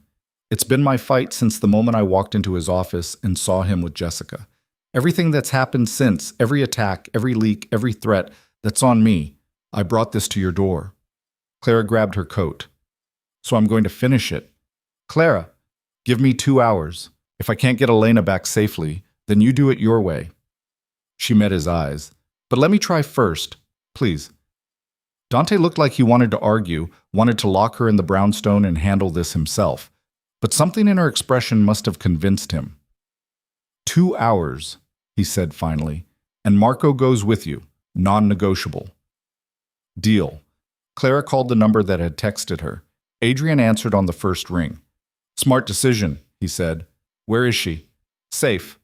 For now. Whether she stays that way depends on you. What do you want? You know what I want. Walk away from Russo. Issue a statement saying everything you've said about me was lies told in anger. Apologize, publicly. Adrian's voice was calm, almost friendly. Do that, and I let the teacher go home to her kindergarten class. And if I don't? Then I start sending pieces of her to her brother. See how long it takes before he breaks.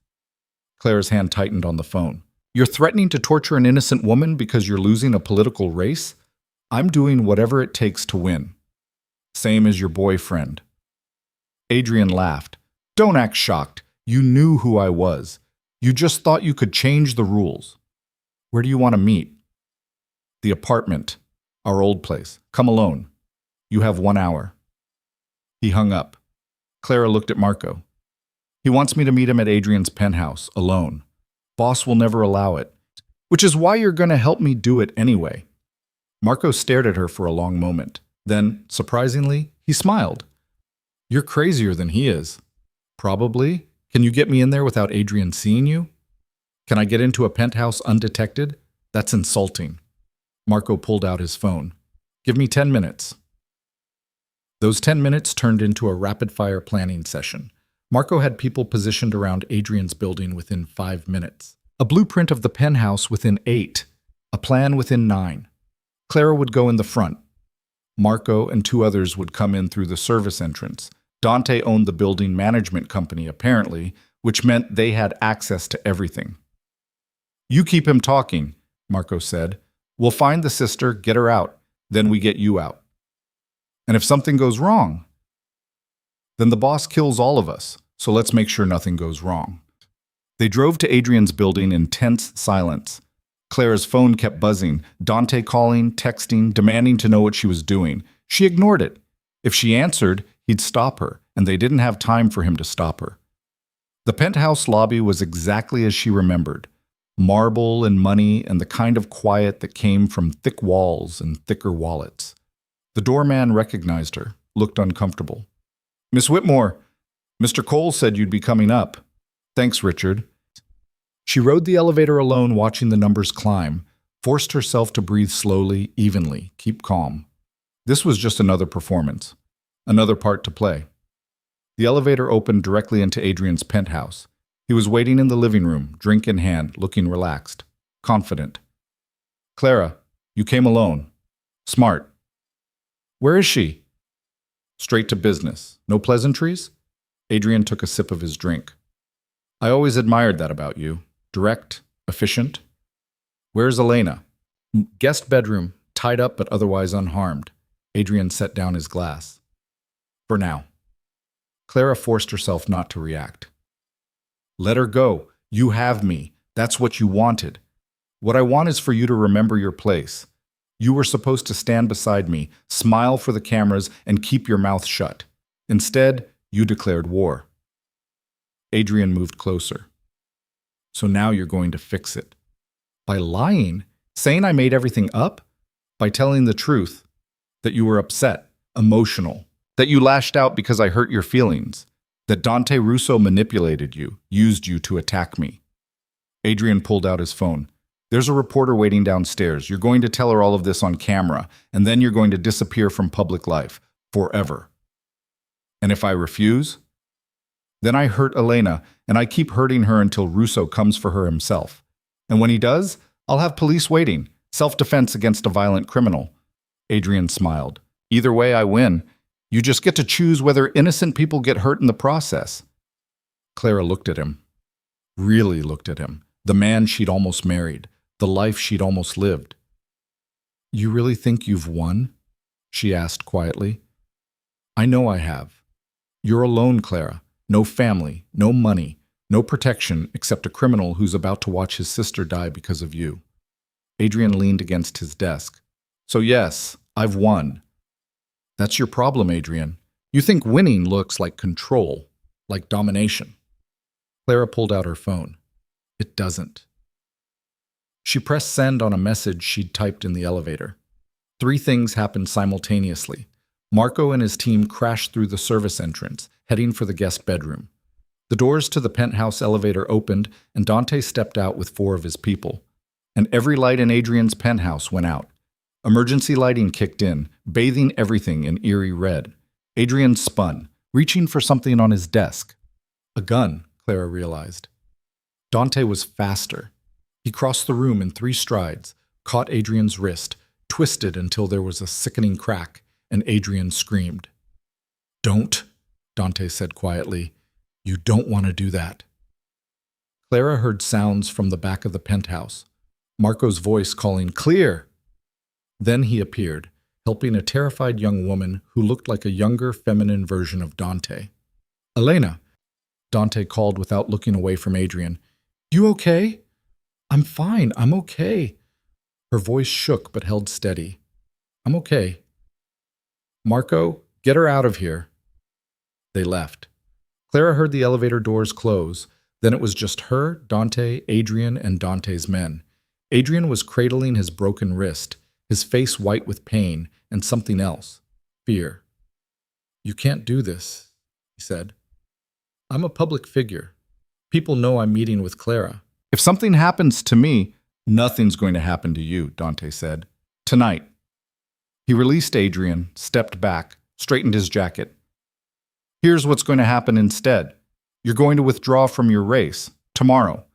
You're going to cite personal reasons, health concerns, whatever lie you want to tell." Dante's voice was conversational, almost friendly. "Then you're going to leave the city, leave the state, and you're never coming back." "You can't make me—" "I can make you do whatever I want. I can make you disappear. I can make you suffer. I can make your death look like suicide or an accident or a random mugging." Dante moved closer. "But Clara asked me not to kill you, said it wasn't worth it, so I'm giving you a choice. Some choice. More than you gave my sister, more than you gave Clara." Dante pulled out his phone, showed Adrian something. "This is footage of you hiring the men who tried to burn down my restaurant. You on camera, money changing hands, conspiracy to commit arson, attempted murder, enough to put you in prison for 20 years. Adrian's face went from white to gray. "So here's your choice. Disappear voluntarily or disappear into a federal prison." Dante pocketed his phone. "You have until tomorrow morning to decide. And if I go public, tell people you threaten me, then I release this footage anyway, along with everything else Clara has compiled on you. Every bribe, every corner you've cut, every law you've broken." Dante smiled, and it was terrible. "Your choice." He turned, gestured for Clara to follow him. They left Adrian standing in his penthouse, surrounded by shadows, holding his broken wrist. In the elevator, Clara finally let herself shake. "You okay?" Dante asked. "I don't know." She looked at him. "Is it really over?" "It's over. He'll run. Men like that always do when they're actually cornered. And if he doesn't, then I'll handle it." Dante's expression softened slightly. "But you won't have to watch." The elevator opened into the lobby. Marco was waiting with Elena, who looked shaken but unharmed. She saw Dante and burst into tears. He caught her, held her while she cried, murmuring something in Italian that Clara couldn't quite hear. Over Elena's head, his eyes met Clara's. She'd done this. Walked into danger to protect his family. Refused to back down even when it would have been safer. And something shifted in the way Dante looked at her. They took Elena back to the brownstone, made sure she was fed and safe, and had someone to talk to about what had happened. It was almost dawn by the time things settled down. Clara found Dante on the roof, looking out at the city as the sky started to lighten. "Your sister okay?" she asked. "She will be. She's tougher than she looks." Dante glanced at her. "You went after her. Put yourself in danger for someone you've never met. She's your sister. And you're—" He trailed off, started again. "You could have gotten hurt. Adrian could have—" "But he didn't, and now it's over." Dante turned to face her fully. Is that what you want? For this to be over?" Clara understood what he was really asking. I don't know, she said honestly. A month ago, my biggest concern was which dress to wear to campaign events. Now I'm orchestrating the destruction of a political career with a crime boss. I barely recognize my life. Do you want your old life back? No. The answer came without hesitation. Never. Then what do you want? Clara looked at the city spread out before them, just starting to wake up. She thought about everything that had brought her here. The betrayal, the rage, the alliance with Dante, the person she'd become. I want to finish what we started, she said. Dante smiled. Then I guess we're not done yet. Adrian withdrew from the race the next morning, citing health concerns and family obligations. The press conference was brief, his face haggard, his wrist in a cast. He took no questions. By afternoon, he was gone. Not just from the race, from the city. Clara's sources, because she had sources now, she realized, reported he'd taken a flight to his family's house in Montana. He'd run, and Clara had won. The silence after Adrian's departure felt strange. Clara had spent weeks in constant motion, constant war, and now that the enemy was gone, she didn't quite know what to do with herself. She stood in Dante's brownstone 3 days after Adrian left the city, staring at a closet full of clothes she hadn't owned a month ago, living in a house that wasn't hers, existing in a life that felt both too real and completely surreal. Her phone buzzed. Her father's name appeared on the screen. She almost didn't answer, but curiosity won out. Hello. Clara. Richard Whitmore's voice was clipped, professional. We need to meet. I thought I was disowned. The situation has changed. Has it? Adrian Cole is no longer a factor. The federal investigation into my business has stalled. Apparently their key witness has credibility issues. Her father's tone suggested he knew exactly why those credibility issues had appeared. I'm willing to discuss reconciliation. Clara laughed. She couldn't help it. Reconciliation, that's what we're calling it? You made your point. You proved you could survive without family support. Now we can move forward. Move forward into what? You welcoming me back into the fold now that I'm not an embarrassment? I'm offering you a way home, Clara. Don't be stubborn. She thought about that word. Home. The apartment she'd grown up in, the life she'd lived, the person she'd been. I am home, she said quietly. This is where I belong now. With Dante Russo? You think that's sustainable? You think he's going to keep you around now that you've served your purpose? Goodbye, Dad. She hung up before he could respond. Blocked his number. Felt nothing. Maybe that was the most telling part. A month ago, her father's rejection had felt like the end of the world. Now it was just Tuesday. Clara found Dante in his study, working through what looked like legitimate business paperwork. He'd been doing more of that lately, pulling back from the darker edges of his operation, focusing on the legal enterprises. She wondered if that was because of her or just coincidence. My father called, she said from the doorway. Dante looked up.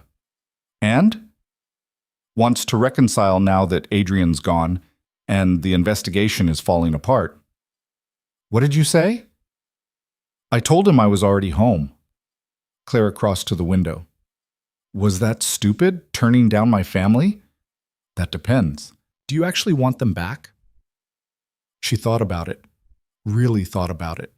Her father's calculated affection, her mother's obsession with appearances, the friends who dropped her the second she became inconvenient, the life that had looked perfect from the outside but felt hollow on the inside. No, she said finally. I really don't. Dante set down his pen. Then it wasn't stupid, it was honest. Everything I had is gone.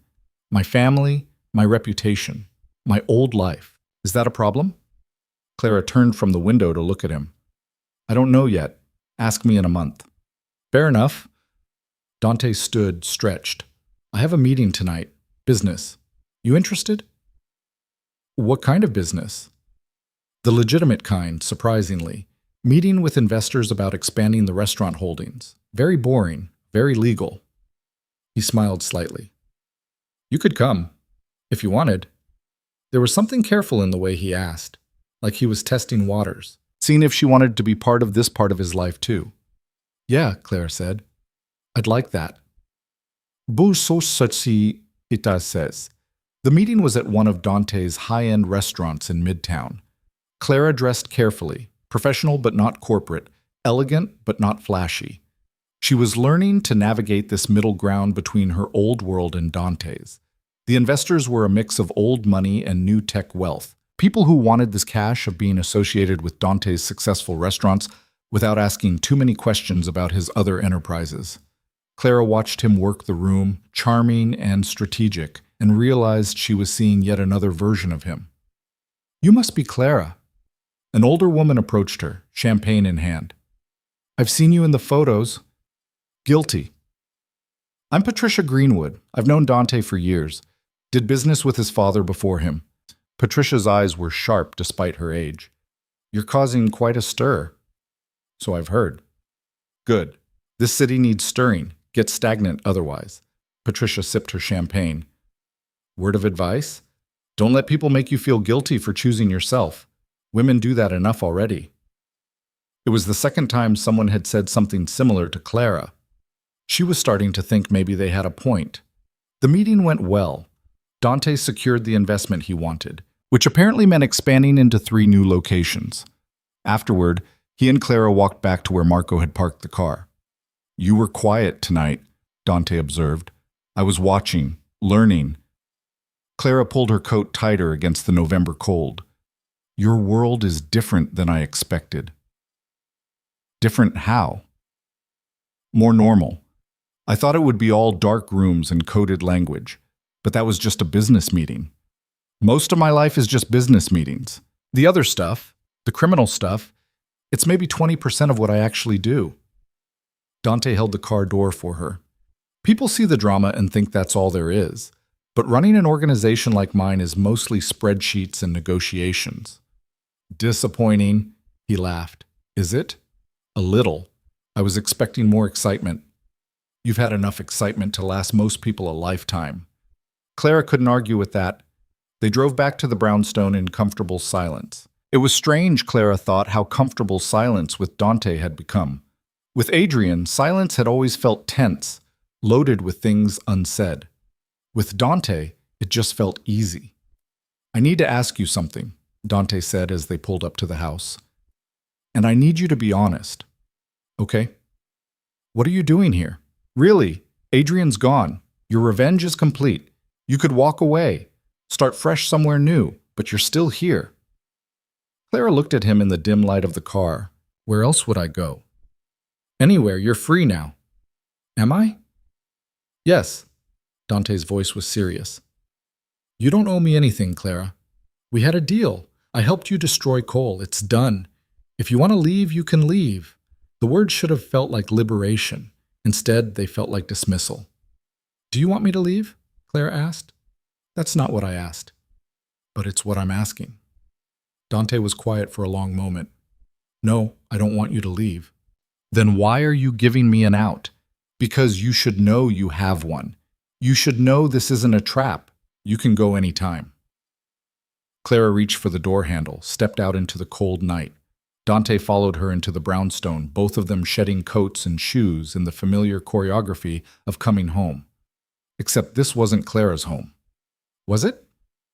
I need to know something too, she said, following Dante into the kitchen where he was making his nightly espresso. What am I to you, really? Not what we tell other people. Not the strategy. What am I? Dante's hand stilled on the espresso machine. You really want to know? Yes. He turned to face her.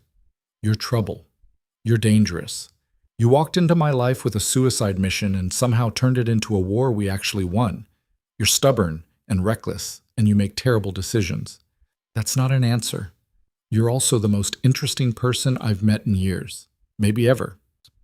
Dante's voice was quiet, honest. And I don't want you to leave because I like who I am when you're around. The words hung in the air between them. Clara crossed the kitchen, closing the distance. I don't want to leave either. Even though staying means being associated with a criminal, even though your old world will never take you back. Maybe I don't want that world back. Maybe I want something different. Different how? Clara reached up, touched his face, felt him go very still under her hand. I haven't figured that out yet, she admitted, but I know it's here, with you. Dante caught her hand, held it against his cheek. This isn't like the movies, Clara. It doesn't get easier. My life is complicated, dangerous. There are people who would hurt you to get to me. I know. And you're still staying. I'm still staying. He kissed her then, and it felt like a decision, like choosing something instead of running from something else, like the first honest thing Clara had done in years that wasn't about revenge or destruction. When they pulled apart, Dante rested his forehead against hers. We should probably talk about what this means. Tomorrow, Clara said. We can figure it out tomorrow. But tomorrow brought complications neither of them expected. Clara woke to find Dante already gone. A note on the kitchen counter that he had an early meeting. She made coffee, checked her phone, and found a message from an unknown number. The message contained a single photo. Clara in Dante's kitchen last night, kissing him. Taken through the window by someone with a long-range lens. Her blood went cold. The next message came through. Interesting development. Wonder what the press would pay for this. Clara called Dante immediately. We have a problem, she said when he answered. What kind of problem? She sent him the photo, heard him swear in Italian. Someone was watching the house last night, she said. Has photos of us. I'll handle it. Dante, I said I'll handle it. Stay inside. Marco's outside. Don't open the door for anyone. He hung up. Clara paced the brownstone, watching the minutes tick by. An hour passed. 2. Her phone stayed silent. Then, finally, a knock at the door. She looked through the peephole. Marco stood there, looking grim. Boss wants you at the office, he said when she opened the door. Now. What's going on? Better if he explains. The drive downtown was tense. Marco wouldn't answer questions, just drove with his jaw tight and his eyes scanning the mirrors constantly. Dante's legitimate office was in a building he owned in the financial district. Clara had never been there before. It was all glass and steel and expensive furniture, the kind of place that screamed success and respectability. Dante was in his corner office, standing at the window. He turned when Clara entered. We have a situation, he said without preamble. I gathered that from the ominous summons. The photographer? I found him. Freelancer who's been trying to dig up dirt on me for months. Got lucky last night. Dante pulled up something on his computer. Problem is, he already sold the photos. Clara's stomach sank. To who? A gossip site. They're running the story tomorrow. Disgraced political fiancé finds love with crime boss. They have the photos. They have quotes from anonymous sources about our relationship. Can you stop it? I can delay it, maybe kill it entirely. But it'll cost leverage I was saving for something else. Dante looked at her. Question is whether we want to stop it. What do you mean? I mean, we could lean into it, confirm the relationship, control the narrative, instead of letting them write it for us. Dante crossed his arms. Or we deny everything? Say you're under my protection as a client. Keep things professional. Clara understood what he was really asking. Go public with whatever this was between them, or keep pretending it was just business. What do you want to do? She asked. This isn't about what I want. It's about what you can live with. You go public with me, Clara, and there's no walking it back. You'll be linked to me permanently, crime boss's girlfriend. That's how the world will see you. As opposed to what? Crime boss's mysterious house guest? As opposed to someone who still has options, still has a chance at a normal life. Clara moved to stand beside him at the window. The city spread out before them, cold and glittering in the winter sun. I haven't had a normal life since the night I walked out on Adrian, she said, and I don't want one. You're sure? I'm sure. Dante nodded slowly. Then we tell them the truth. We're together. They can write whatever they want about it. The story ran the next morning. Clara Whitmore and Dante Russo. A love story. Born from revenge, screamed the headline. The photos were tasteful. Surprisingly, the kiss looked romantic rather than scandalous. The article speculated wildly about their relationship, their future, whether this was real or strategic. Clara read it over coffee, while Dante fielded phone calls from his various business interests who were suddenly very concerned about their association with him. "I'm bad for business," Clara observed when he finally hung up. "You're complicated for business, there's a difference."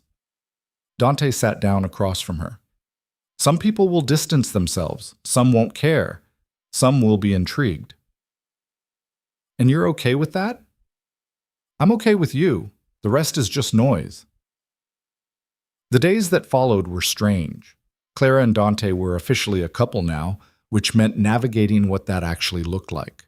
They went to dinner together, attended events together. She learned the rhythms of his life, the demands of his organization, the constant balancing act between legitimate business and less legitimate operations.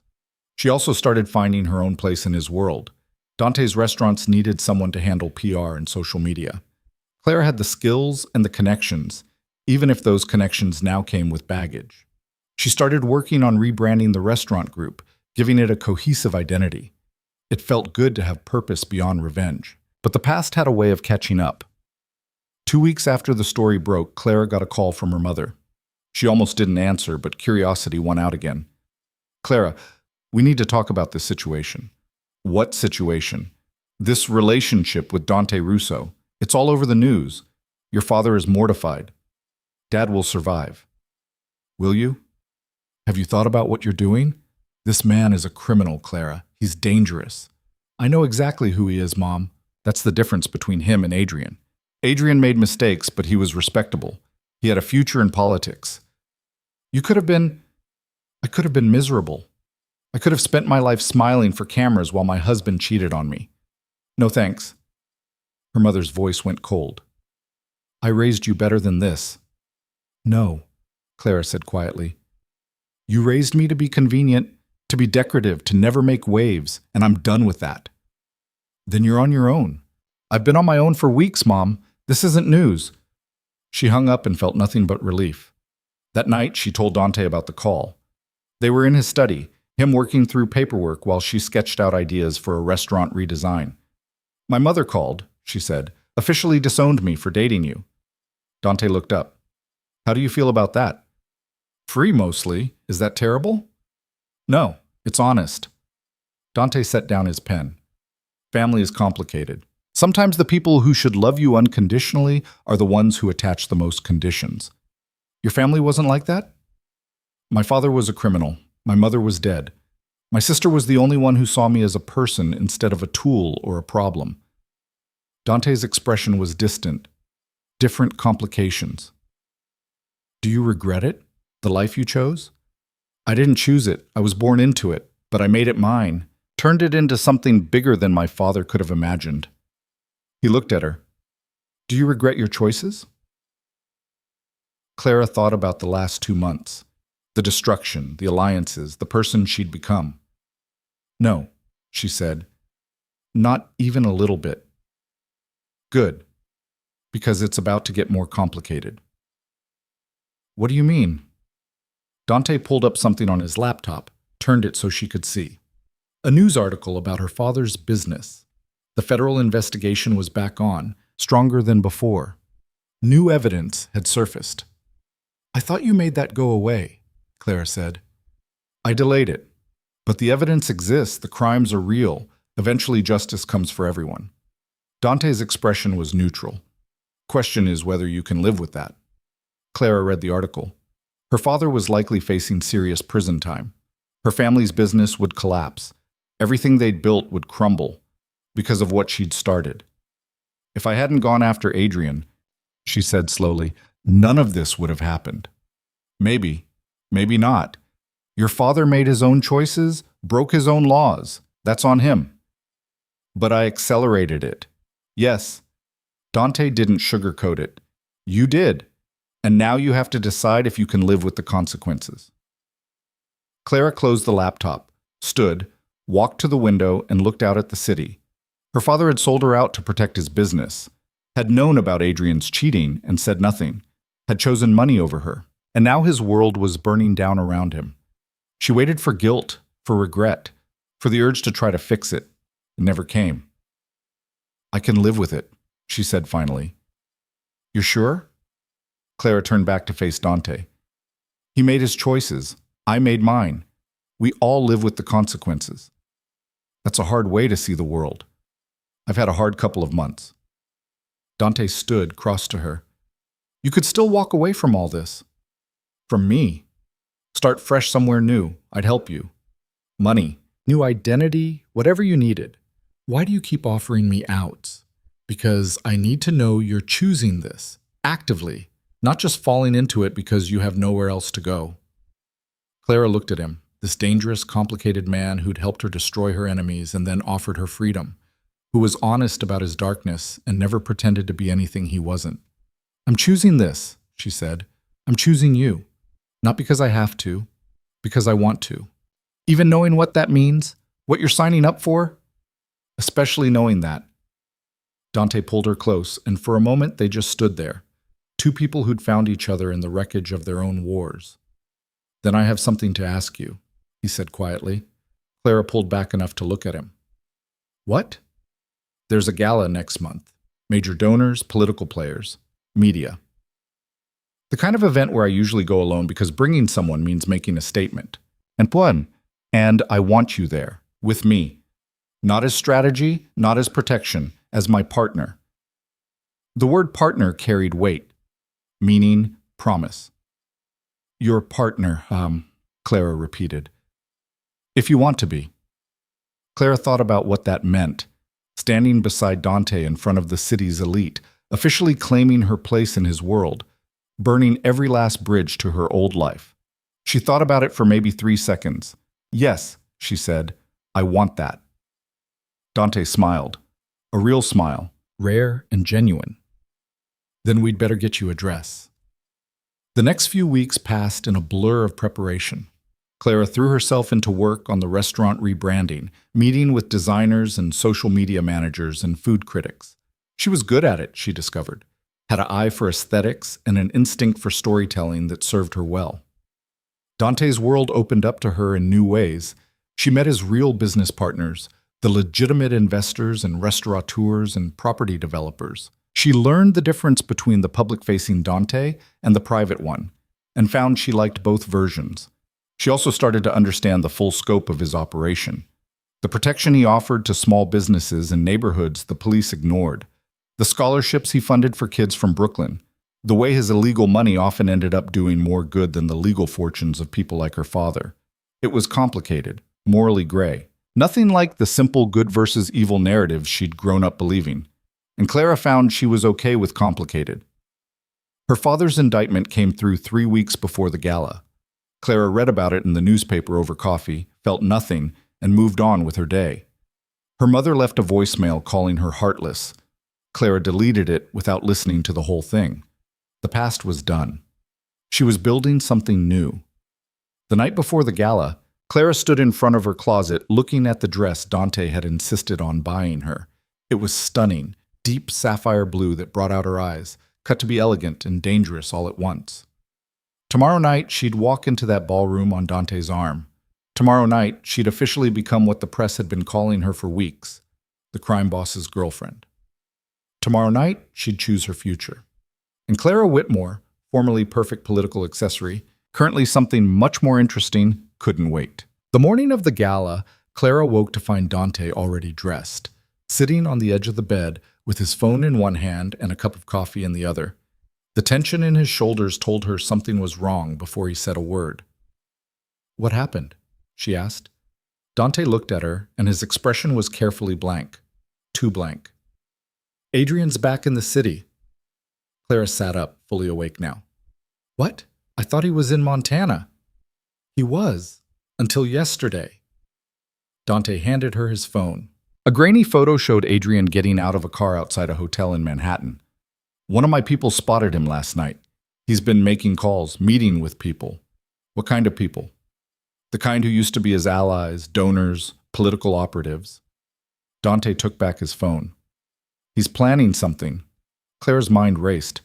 Adrian was supposed to be done. Finished. Running scared in Montana while his career burned behind him. Tonight, she said. He's planning something for tonight. That's my read too. Dante stood, started pacing. The gala is the biggest gathering of the city's power players in months. Maximum visibility, maximum impact. If Adrian wants to make a comeback, that's where he'd do it. So we don't go. We have to go. If we don't show, it looks like we're afraid of him, like he still has power over us. Dante stopped pacing, looked at her. But it's going to be dangerous. He's desperate. Desperate people do stupid things. Clara got out of bed, crossed to where Dante stood. What's the worst he can do? His career is over. His reputation is destroyed. He has no leverage. Doesn't mean he can't cause damage on his way down. Dante's jaw was tight. I'm having Marco triple security. Extra people at every entrance. I'll have someone on you the entire night. I don't need a babysitter. You need protection. Adrian already grabbed Elena once. I'm not giving him a chance to grab you. The fierceness in Dante's voice made something in Clara's chest tighten. This wasn't strategy or calculation. This was fear. Real fear that something might happen to her. Okay, she said quietly. Extra security, but I'm still going. We're not letting him win. He's not going to win. Dante pulled her close. But I need you to promise me something. What? If things go wrong tonight, if Adrian does something stupid, you let me handle it. You don't try to fight him yourself. You don't play hero. Clara wanted to argue, wanted to say she could handle herself. But the look in Dante's eyes stopped her. I promise, she said. But you have to promise me something too. What? Don't kill him, whatever he does. However stupid he gets, you don't kill him. Dante was quiet for a long moment. You're asking a lot. I know. But if you kill Adrian, it changes everything. You become a murderer in everyone's eyes. Not just the criminal underworld, the real world. Our world. Clara held his gaze. I need you to promise. Even if he threatens you, tries to hurt you, even then, we win by being smarter than him, better than him, not by stooping to his level. Dante exhaled slowly. You're going to get me killed one day with these moral stands. Is that a promise? Yeah, it's a promise. He kissed her forehead. No killing Adrian Cole, even if he deserves it. The rest of the day passed in tense preparation. Marco and his team swept the venue, checked exits, positioned people strategically. Diana came by to run Clara through potential media scenarios. Dante made phone call after phone call, shoring up alliances and calling in favors. By the time Clara started getting ready that evening, her nerves were stretched thin. The sapphire dress fit perfectly. Her hair was swept up, her makeup flawless. Diamond earrings, new ones, bought with her own money from her restaurant work, caught the light. She looked at herself in the mirror and saw someone she barely recognized. Strong, dangerous, ready. Dante appeared in the doorway, devastating in his tuxedo. He stopped when he saw her, just stared for a moment. What? Clara asked. Nothing, just remembering the first time I saw you. Bleeding feet, cocktail dress, looking like you wanted to burn the world down. He moved closer. You're even more beautiful when you're not on fire. Who says I'm not still burning? Fair point. Dante held out a small box. I got you something. Clara opened it. Inside was a necklace, sapphires and diamonds in an intricate design that probably cost more than her first car. Dante, it's not a bribe, it's not a transaction, it's just something I wanted you to have. He took it from the box, fastened it around her neck. You're walking into that room as my partner tonight. You should look the part. The weight of the necklace was reassuring, solid, real. Thank you, Clara said. Don't thank me yet. We still have to survive the night. The car ride to the venue was quiet. Marco drove, 2 more security cars flanking them. Clara watched the city slide past and tried not to think about all the ways tonight could go wrong. Whatever happens, Dante said quietly, we face it together. Clara took his hand. Together. The plaza was lit up like a cathedral, photographers and security lining the entrance. Clara took a breath, felt Dante's hand on her back, and stepped out of the car into the flash of cameras. The questions came immediately. Clara, how do you respond to allegations you're involved in organized crime? Mr. Russo, any comment on the Whitmore family indictment? Are you two really a couple, or is this strategic? Clara kept her head up, her smile in place, and walked the red carpet like she owned it. She'd learned something in the last 2 months. Confidence could be performed until it became real. Inside, the ballroom was packed with the city's elite. Clara recognized faces from her old life. Donors who'd courted Adrian, socialites who'd snubbed her after the breakup, politicians who'd pretended she didn't exist. They all stared now. "Let them look," Dante murmured in her ear. "You're the most interesting person here." Their table was positioned perfectly, visible but not central. Dante had chosen their companions carefully. Elena was there with a date, looking nervous but determined. Marco sat nearby, eyes constantly scanning the room. A few of Dante's legitimate business partners rounded out the group. Clara had just sat down when she saw him. Adrian stood across the ballroom, talking to a cluster of his former supporters. He'd lost weight, she noticed. Looked harder, more desperate. When his eyes found hers, something cold passed between them. "He's planning something," Clara said quietly to Dante. "I know, stay close." Dinner was served. Clara picked at her food, too aware of Adrian's presence across the room. He was making the rounds, talking to people, working the crowd like he used to. Several times she caught him looking in their direction.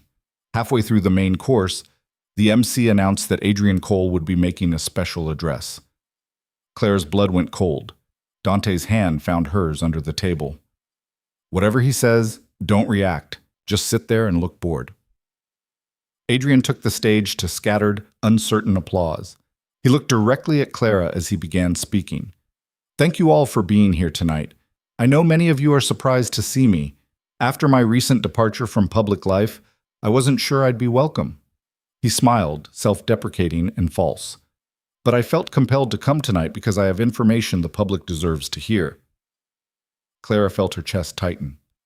"Over the past few months, my name has been dragged through the mud. I've been accused of impropriety, of corruption, of being unfit for public service."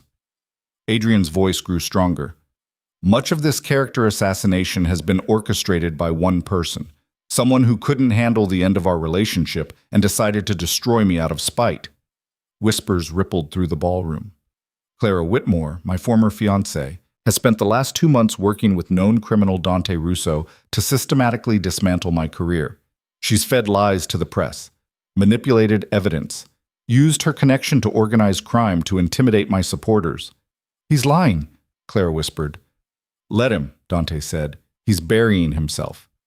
"But what I'm here to tell you tonight is that Clara Whitmore isn't just Russo's girlfriend, she's his accomplice." Adrian pulled out papers from his jacket. "I have evidence that Clara has been directly involved in illegal activities, money laundering through Russo's restaurants, intimidation of witnesses, even conspiracy to commit assault." The room erupted. Cameras swung toward Clara. People were standing, talking, pointing. Clara felt like she'd been punched. The accusations were insane, provably false, but the damage was done. Adrian had planted doubt in front of everyone who mattered. "Stand up," Dante said quietly. "What?" "Stand up. Look him in the eye. Show them you're not afraid."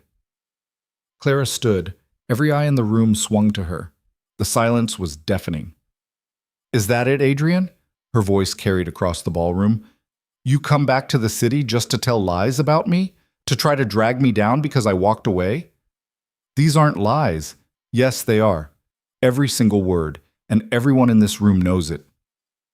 Clara's hands were shaking, but her voice was steady. "You can't stand that I chose someone else, that I chose honesty over your manipulation, that I chose a man who respects me over one who saw me as a prop. You chose a criminal. I chose myself." Clara's voice rose. "For the first time in my life, I chose what I wanted instead of what was expected of me. And you can't handle it. So you're standing up there, throwing around accusations you can't prove, hoping something will stick." Adrian's face was red. "I have evidence. You have nothing. Just like you've had nothing for months. Your campaign is dead. Your career is over. And now you're here, desperate and pathetic, trying to take me down with you." Clara moved forward, stopped at the edge of the stage. "But here's the thing, Adrian. You already lost. You lost the moment I walked out of your office. Everything since then has just been you figuring that out." The ballroom was silent. Every phone was recording. Every camera was pointed at them. Adrian stared at her. and Clara saw the moment he snapped. "You ruined my life!" he screamed. The polished politician mask shattered completely. "I gave you everything. I was going to make you somebody. And you threw it away for a thug with a nice suit. You gave me nothing but lies and manipulation. Dante gave me honesty. That's the difference. Dante Russo is a criminal. He's killed people. He's a better man than you'll ever be." That was when Adrian lunged. He jumped off the stage, crossed the ballroom in 3 strides, hands reaching for Clara's throat. But Dante was faster. He intercepted Adrian halfway, caught him in a grip that looked casual, but had Adrian crying out in pain. Security materialized from everywhere. Marco and his team surrounded them. The ballroom erupted in chaos. People shouting, phones recording, cameras flashing. "Get your hands off me!" Adrian struggled in Dante's grip. "Gladly." Dante released him into the arms of 2 security guards.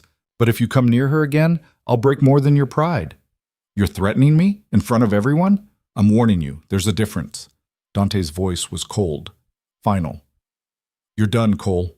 Go back to Montana. Go anywhere. Just go." Adrian looked around the ballroom, at the sea of faces watching his meltdown, at the cameras recording his humiliation. Clara saw the moment he realized how completely he'd destroyed himself. His false accusations, his emotional breakdown, his physical attack on Clara in front of witnesses. He'd handed them everything they needed to bury him forever. "This isn't over," Adrian said, but his voice was weak. "Yes," Clara said quietly. "It is." Security escorted Adrian from the ballroom. The crowd slowly settled, conversations breaking out everywhere. Clara stood in the center of it all, shaking but standing. Dante appeared at her side, hand on her back. "You okay?" "I think so. That was either the bravest or the stupidest thing I've ever seen." "Probably both." He smiled despite everything. "Come on, let's get out of here." They left through a side exit, avoiding the main crowd and the reporters already swarming. Marco had the car waiting. As soon as they were inside, Clara finally let herself collapse. "I can't believe I just did that," she said. "You were incredible, completely insane, but incredible." Dante pulled her close. "Adrian just committed career suicide on live video. That footage will be everywhere by morning." "Good."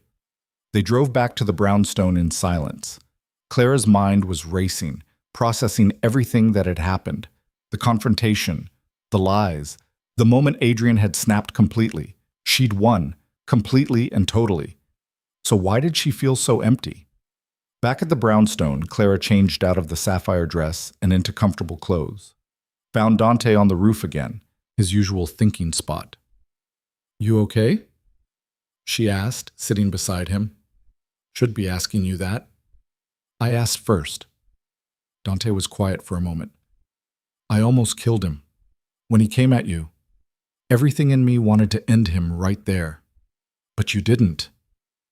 Because I promised you I wouldn't. Because you asked me to be better." Dante looked at her. "That doesn't come naturally to me, Clara. Restraint, mercy. That's your influence, not mine. Is that a bad thing? I don't know yet. Ask me when someone I love isn't being threatened." Clara's heart skipped. "Someone you love?" Dante realized what he'd said. Didn't take it back. "Yeah, someone I love." The words hung in the cold November air. "I love you too," Clara said quietly. In case that wasn't clear. "When did that happen?" "I don't know, somewhere between the revenge plot and the criminal conspiracy. Hard to pinpoint exactly." Clara leaned against him. "Is that crazy?" "We've known each other 2 months. Completely crazy. But I stopped expecting anything about us to be normal weeks ago." They sat in comfortable silence, watching the city lights. Clara thought about everything that had brought her here. The betrayal, the rage, the alliance that had turned into something real. "What happens now?" she asked. "Now?"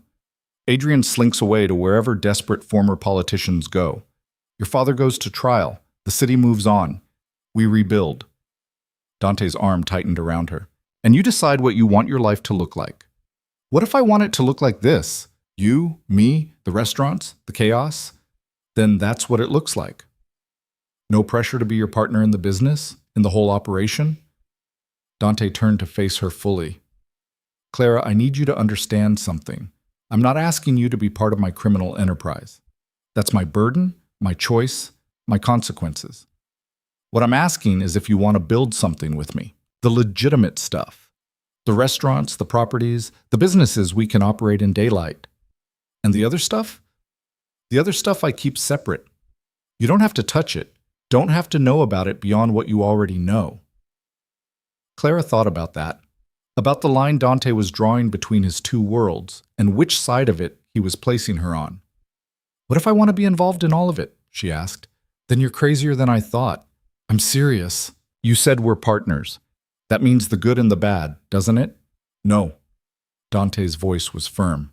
That means I protect you from the worst of what I do. That means you get to have a life that isn't constantly looking over your shoulder. That means you get to decide what I can handle? Clara pulled back. I'm not some delicate thing that needs protecting, Dante. I just faced down my ex-fiancé in front of half the city. I've been living in your world for 2 months. I know what you do. I know who you are. And I'm still here. Knowing about it and being part of it are different things. Are they? Where's the line? I work at your restaurants, which you bought with illegal money. I live in your house, which is protected by your criminal organization. I'm photographed on your arm at events where you make deals that aren't all legal. Clara stood, started pacing. I'm already part of it, whether you want to admit it or not. Dante stood too. There's a difference between proximity and participation. I'm trying to give you deniability, protection. I don't want deniability. I want partnership, real partnership. You don't know what you're asking? Then tell me. Explain it to me. Clara stopped pacing, faced him. Stop trying to protect me from information and just be honest. Dante studied her face for a long moment. Then he pulled out his phone, showed her something. A calendar of meetings, coded language, amounts of money that made Clara's head spin. This is what the next month looks like. Protection payments, enforcement actions, negotiations with other organizations, money laundering, all of it illegal, all of it dangerous, all of it carrying potential prison time if caught. He scrolled through more screens. This is what you're asking to be part of. Still interested? Clara looked at the information, really looked at it, saw the scope of Dante's operation, the risks, the potential consequences. She thought about the woman she'd been 2 months ago, the one who'd played by all the rules and gotten destroyed for it, the one who'd valued respectability over honesty. That woman would have run, but Clara wasn't that woman anymore. I'm still interested, she said, but on one condition. What condition? We start moving everything legitimate. The restaurants are just the beginning. We take the money you've made and we build something clean with it, something that can't be taken away. Clara moved closer. You're right that I don't want to spend my life looking over my shoulder. So let's build a life that's worth protecting, that's worth more than the criminal empire. Dante was quiet for a long moment. You're asking me to go straight. I'm asking you to go straighter. Keep what you need to keep for protection, for leverage, for safety. But start building an exit strategy, a future that's more than just surviving. Clara took his hand. You said, I'm your partner. Let me actually help build something. It would take years, maybe decades. Good thing we have time. Dante pulled her close, and Clara felt him exhale against her hair. You're going to change everything, aren't you? That's the plan. And if I say no? If I say I like my life the way it is? Clara pulled back to look at him. Then I stay anyway. But I'll keep pushing, keep challenging you, keep being inconvenient. You're already inconvenient. Then you know what you're getting into. Dante kissed her, and it felt like a promise, like choosing a future instead of just surviving a present. When they pulled apart, Clara noticed lights in the brownstone across the street, movement behind curtains, normal people living normal lives. Do you ever miss it? She asked. Normal? I don't remember normal. This is all I've ever known. Dante followed her gaze. Do you miss it? Clara thought about her old life, the careful appearances, the calculated relationships, the constant performance of being someone she wasn't. No, she said. I don't miss it at all. They went back inside as the temperature dropped. Clara made tea while Dante checked his phone, responding to messages about Adrian's meltdown. The video was already viral, Adrian's reputation completely destroyed. "He's finished," Dante said, showing her the news coverage. "His donors have released statements distancing themselves. His former supporters are calling his behavior erratic. He'll be lucky if he doesn't face charges for assault." "Do you think he'll actually go away this time?" "I think he doesn't have a choice. He burned every bridge tonight. There's nowhere left for him to go." Clara should have felt triumphant, vindicated. Instead, she just felt tired. "I think I need to sleep for about a week," she said. "You've earned it." Dante pulled her close. "But first, there's something we need to discuss." "What?" "Where we go from here. Officially." Dante pulled back, looked at her seriously. "You've been living here for 2 months, using guest rooms and pretending this is temporary. But if we're doing this, really doing this, then we need to stop pretending." "What are you saying?" "I'm saying this is your home if you want it, not as a guest, as someone who belongs here, with me." Clara's heart was pounding. "Are you asking me to move in officially?" "I'm asking you to stop living like you might leave tomorrow, to commit to this, to us." Dante took her hands. "I know it's fast, I know it's crazy, but everything about us has been fast and crazy. Why stop now?" Clara thought about the empty apartment she'd abandoned months ago, the life she'd left behind, the future she'd been building in the shadows, never quite claiming it as real. "Okay," she said. "Okay?" "Yes, I'm staying, officially, permanently, home." The word felt right. The next morning, Clara woke up in Dante's bed instead of the guest room for the first time. Sunlight streamed through the windows, and for the first time in months, she felt at peace. Her phone was buzzing. She ignored it. Whatever crisis the world was having could wait. Dante stirred beside her. "You're still here. Where else would I be?" "I don't know. Part of me thought you'd wake up, realize this is insane, and run." "I'm done running." Clara rolled over to face him. "Besides, I have restaurants to rebrand and a life to build. Can't do that if I run away." "Fair point." They stayed in bed longer than necessary, talking about plans and futures and the life they were building together. It wasn't perfect. It wasn't safe. It wasn't anything Clara had imagined for herself a year ago. But it was real, and honest, and hers. Eventually they got up. Clara made coffee while Dante fielded calls about cleanup from the gala. Marco stopped by with security updates. Elena called to check on them. The world kept turning. Around noon, Diana Chen called with a proposal. "I've been getting interview requests all morning," she said. "Everyone wants to talk to you. Get your side of the story." "I'm not interested in giving interviews," Clara said. "Not even one? A major outlet. Your chance to control the narrative?" Clara thought about it. About standing in front of cameras again, explaining herself, justifying her choices. "No," she said finally. "I'm done explaining myself to people who've already made up their minds. The people who matter know the truth. Everyone else can think whatever they want." Diana was quiet for a moment. "That's very mature of you. Or very tired. Hard to tell the difference." After she hung up, Clara found Dante in his study. "I turned down all interview requests," she said. "Good. You don't owe anyone your story." "That's what I figured." Clara sat on the edge of his desk. "So what now? We just live our lives? Build our empire?